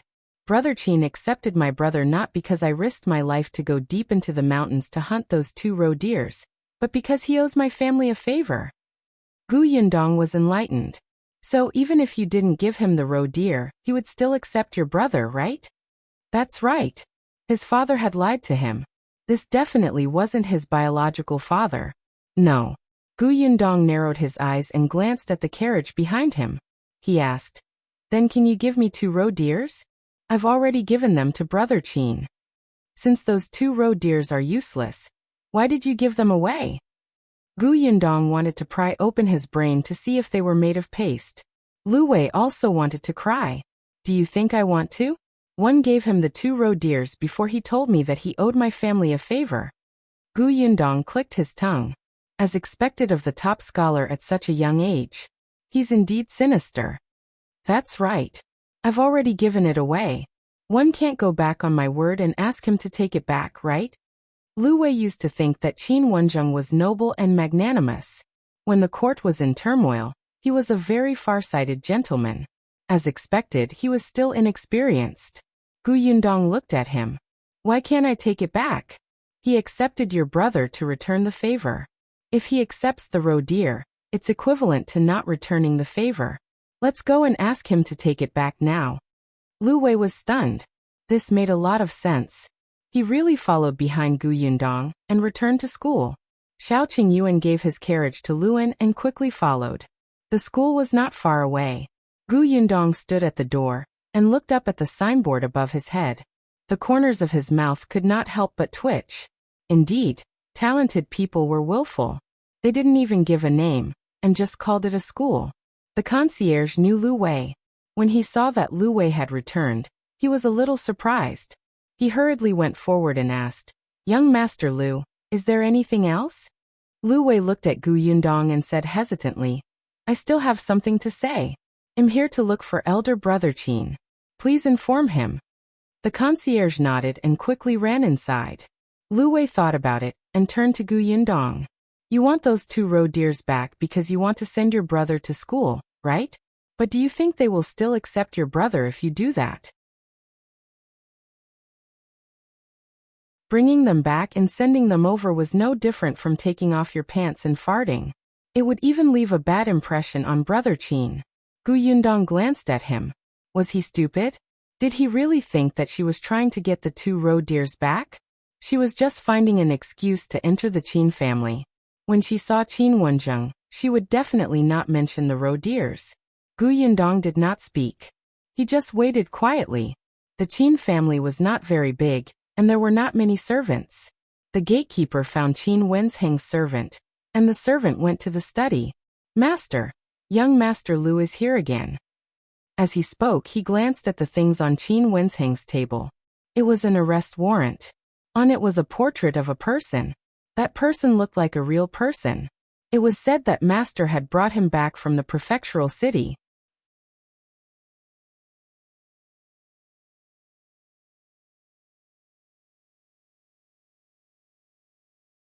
Chapter 135. The painting on the wanted list. Qin Wenzheng was only 26 years old this year, and he was indeed elegant. It was said that back then, the late emperor had hesitated for a long time about choosing him as the top scholar. After all, since ancient times, the top 3 candidates had won with their looks. At that time, the 3rd place was already in his 30s, and he was still a little inferior to this man in terms of looks. Later on, there was still an old minister who argued on the basis of reason. He felt that the scientific examination valued knowledge, and appearance was secondary. Moreover, An 18-year-old top scholar would bring glory to the country. Especially it happened during the previous emperor's reign. It could be recorded in history. Perhaps the last sentence had touched the late emperor's heart.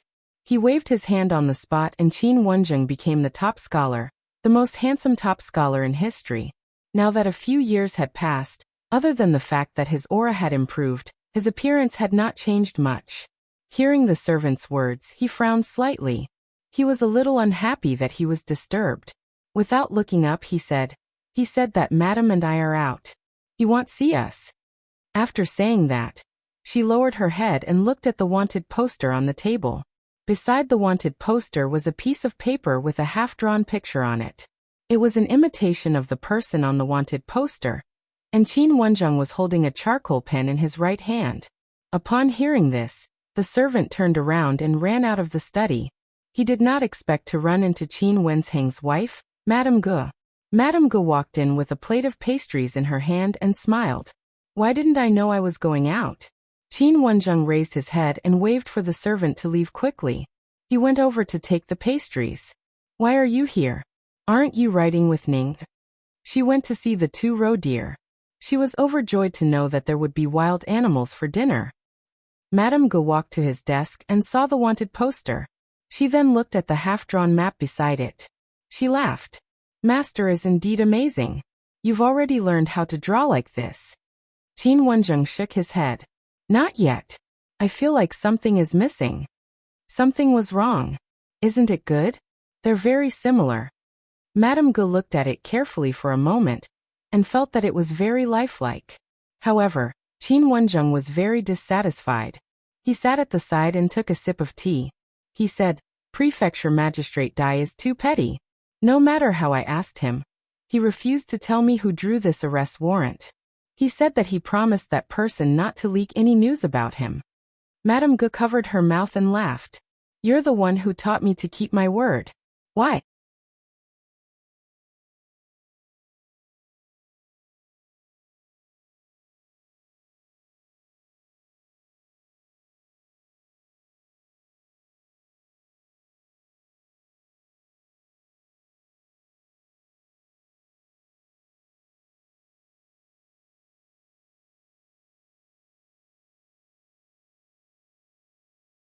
Chapter 137. Good farmer Gu Yundong put down the candy in his hand, wiped his hands, and left. He was standing in the courtyard with a basket in her hand. She looked very uneasy. When she saw Gu Yundong come out, Dong Xiulan hurriedly went forward and asked, Sister-in-law sure said that she would give you oranges. I know. One saw her in the city before and told her. Aunt, please pour me a glass of water. Dong Xiulan nodded. All right, there's still ginger tea that I made for the homestead. I'll bring it over. Gu Yundong thanked him and led He Yi to the central room. Aunt, have you sold out the basket of oranges? He Yi quickly nodded. Sai, I sold them all. I met a tea house buyer and saw that the oranges were fresh, so I bought them all. My boss specially picked these and brought them back. Can you take a look? She placed the basket on the table and opened the cloth, revealing more than 10 round and refreshing oranges. Gu Yundong liked it at a glance. He felt a little uncomfortable when she asked him to sit, so he sat on half of her butt. Auntie, calculate how much it is. I'll pay. He was silent for a moment before saying softly, one copper coin each. Gu Yundong frowned. The pears he bought last time were also 1 copper coin each, but the quality of the pears was not good, and they were not very fresh. They could not compare to this orange at all. The price was obviously lower. Auntie, let's go with the market price. If you give me such a cheap price, others will say that I bullied an honest person. At this moment, Dong Xiulan came over with ginger tea. She handed it to He Yi and said with a smile, The Sher family planted oranges well. Last time, a foreign merchant passed by the village and saw it. He bought it for 10 copper coins a catty.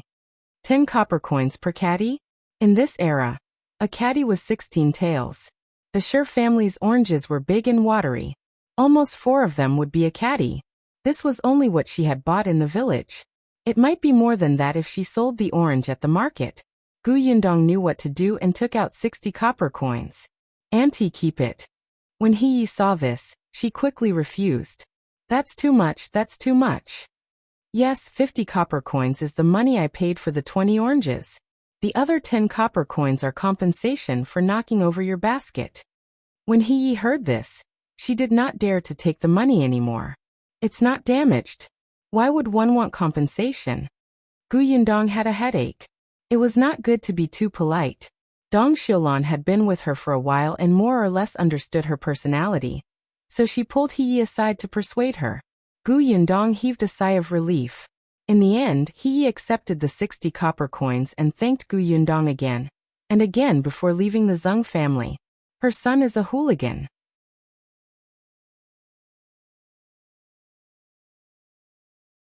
I didn't expect the parents to be so honest. Gu Yundong shook his head and turned to look at the oranges on the table. He said to Dong Xiulan, "The Shi family's oranges are indeed planted well.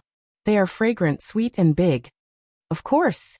Shi Dashan and his wife are really good at farming, especially those fruit trees. They're just too cowardly. Dong Xiulan admitted that she wasn't bold, but compared to Shi Dashan and his wife, she could be considered valiant. Gu Yundong thought about it and felt that she should go to the village chief's house. "Aunt, I'll have to trouble you to cook dinner with my mother. I have something to do and have to go out." "Hey, it's so late. Why are you still going out?" "I'll be right back." With that, Gu Yundong walked out of the Zhou family's door. It was only when Gu Yundong reached Chen Liang's house that he realized that it was impolite to come to his house during dinner.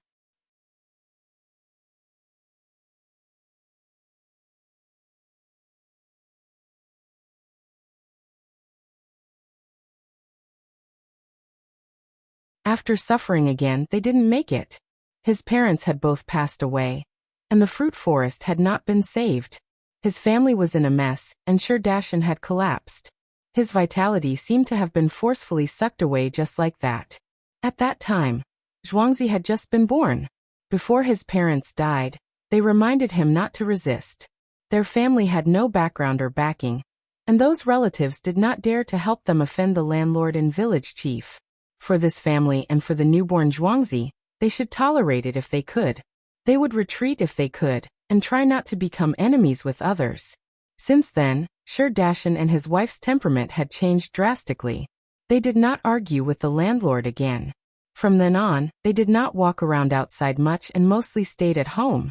As for Zhuangzi, he became more and more rebellious because he was dissatisfied with his parents. Especially after he discovered that after hanging out with Hu Liang, those people who bullied his family did not dare to cause trouble again. It was as if he had found a way to survive, and became even more uncontrollable. Gu Yundong could not help but sigh. It was no wonder that his parents had passed away. What about the landlord?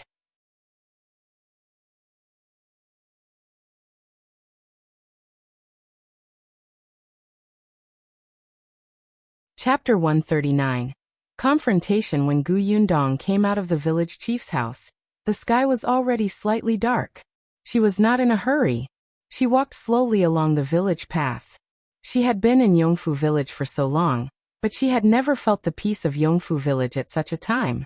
The sound of children crying could be heard from this house, and the sound of husband and wife quarreling could be heard from that house. It was lively, as if all kinds of life flashed past her eyes. She should be glad that she came to Yongfu village at the right time, and met Chen Liang as the village chief. The former village chief was said to have drunken alcohol one night, and had not found his home after leaving. He had frozen to death outside on a snowy day. Everyone said that he had done too many bad things and received retribution. The landlord didn't have a good ending either. A few years ago, Fengkai County had the current county magistrate. The landlord did something evil and bumped into the county magistrate. His house was confiscated, and the landlord was beheaded. His family was exiled. Unfortunately, the Shi couple's temperament had already been set. Even if the two mountains that suppressed them were gone, they would not be able to turn around. However, Chen Liang was right. This did not stop her from asking them for help. Gu Yundong's mood improved. She could not help but smile when she walked into the Zhou residence, until she saw the children confronting each other in the courtyard. On the left were Gu Yunshu, Niu Dan, the three Zheng siblings and Madame Yang. On the right was Gu Yunke, But why did Gu Yundong feel that Gu Yunke, who was alone, was more imposing? The children did not see Gu Yundong enter. They were all holding lollipops, while Gu Yunke had 1, 2, 3, 4, 5. Alright, a whole bunch of them. In terms of the number of lollipops, she was more imposing than the few people opposite her combined. Kiki, you're being too unfair. We each have one, and you have so many, Gu Yinshu said angrily. Gu Yunke immediately put her hands behind her back and hid the lollipop in her hand. However, in this way, a few candies fell out of the front pocket of her clothes. The little girl was stunned and hurriedly stuffed the lollipops into her pocket. The corners of Gu Yundong's mouth twitched.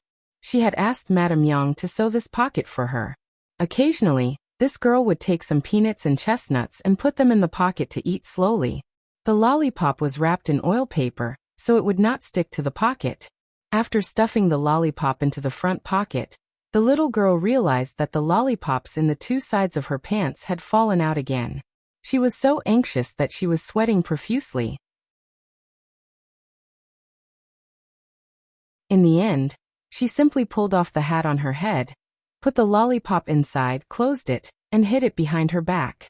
Then she raised her head. Her hair was bouncing because she had lost her hat. Look, I didn't. Gu Yinshu was furious. It's in your hat. Hiding the candy in front of everyone. Did she think they were all blind? The little girl shook her head vigorously. One said no, so I didn't. Kiki, give each of us another one. You can have the rest, okay? Nyodan coaxed her. He had licked the lollipop just now. It was simply too delicious. He felt like he was about to ascend to heaven. It was much, much better than sweets. He couldn't bear to eat another bite. Gu Yundong shook his head. He walked behind Gu Yunke and took the hat from her hand. The little girl was stunned and hurriedly turned around. When she saw that it was her eldest sister, she immediately pouted and looked at her pitifully. One didn't. That aggrieved expression, as if tears were about to fall the next moment.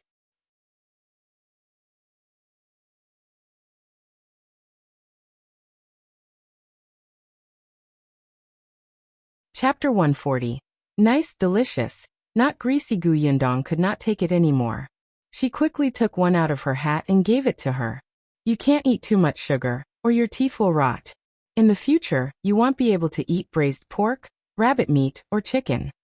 The little girl swallowed her saliva and looked at the lollipop eagerly.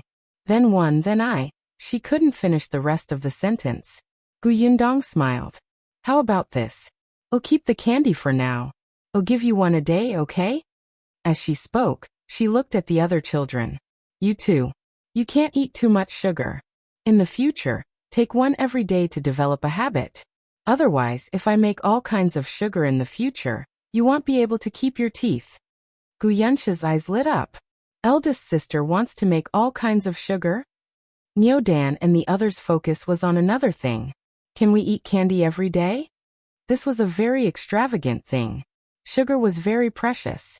Nyodan family rarely bought it. Even if they did, they could only eat it during the New Year and festival. It was usually hidden well. Gu Yundong nodded. I just made this candy. Try it and see if it tastes good. I'll try another type of candy tomorrow. Only then did the children start to carefully eat the beautiful and cute lollipop in front of them. Gu Yundong had made several molds before. They were all simple ones. Some were square, some were round, some were heart-shaped, and some were pentagrams. There were almost all of them, and they looked very likable. In fact, if she really started, she could even make models of various small animals. Yes, it's delicious. It's sweet and fragrant. It tastes like pears. Gu Yinshu was the first to speak. His eyes were shining. Nyodan also nodded vigorously. Previously, he had licked it for the first time and didn't think about it carefully. This time, after eating it, he was so excited that his body was trembling. Sister Yundong, did you really make this? It's even better than what I used to eat. This isn't greasy at all, and it doesn't stick to my teeth. Zhou Yu also said, Sister Yundong, if we sell this, it will definitely be sold out in an instant. This was what Gu Yundong wanted. Do you all think so? It's good-looking, delicious, and not greasy. Zheng Jia was the oldest among the children.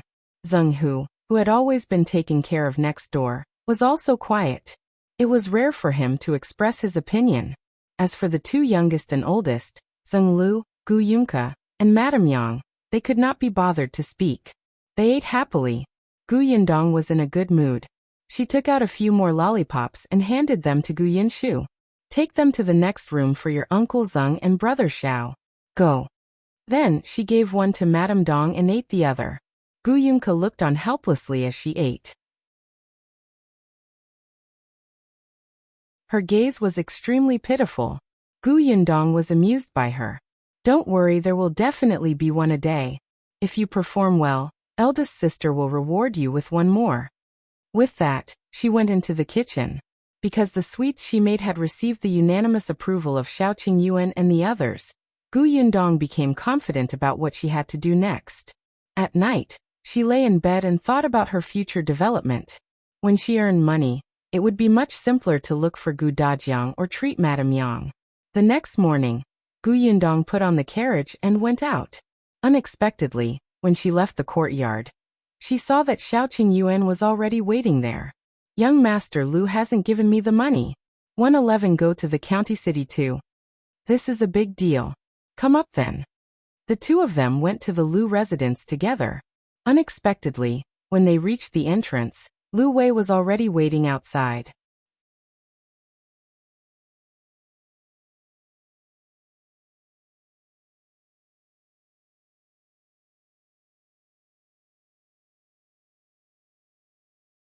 I want to buy some sugar.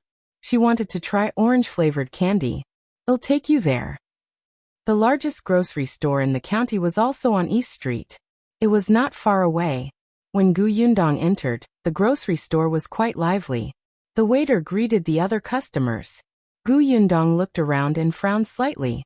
Seeing that she didn't buy anything after walking around and even looked a little unhappy, the shopkeeper walked over and asked, "Miss, what do you want to buy? Our shop is the largest grocery store in Fengkai County. You can buy anything you want." "I want to buy white sugar." She looked around but couldn't find it. The shopkeeper was stunned. He looked at her from head to toe. Judging from her clothes, she was also from the countryside. How could she afford white sugar? "Miss, this white sugar is not cheap. How much do you want?" "Let's start with 20 catties." The shopkeeper glared at her. Even the waiter and customers beside her turned their heads in surprise when they heard this. "How much do you want?" You're tuning in to the Li Mei's Sword of Destiny YouTube channel. We're so grateful for your support, and don't forget to subscribe to join us on this incredible journey through captivating stories. Your generosity through donations truly makes a world of difference, as it's the primary source of revenue that allows me to expand and enhance this channel for you. Thank you from the bottom of my heart for being a part of this adventure.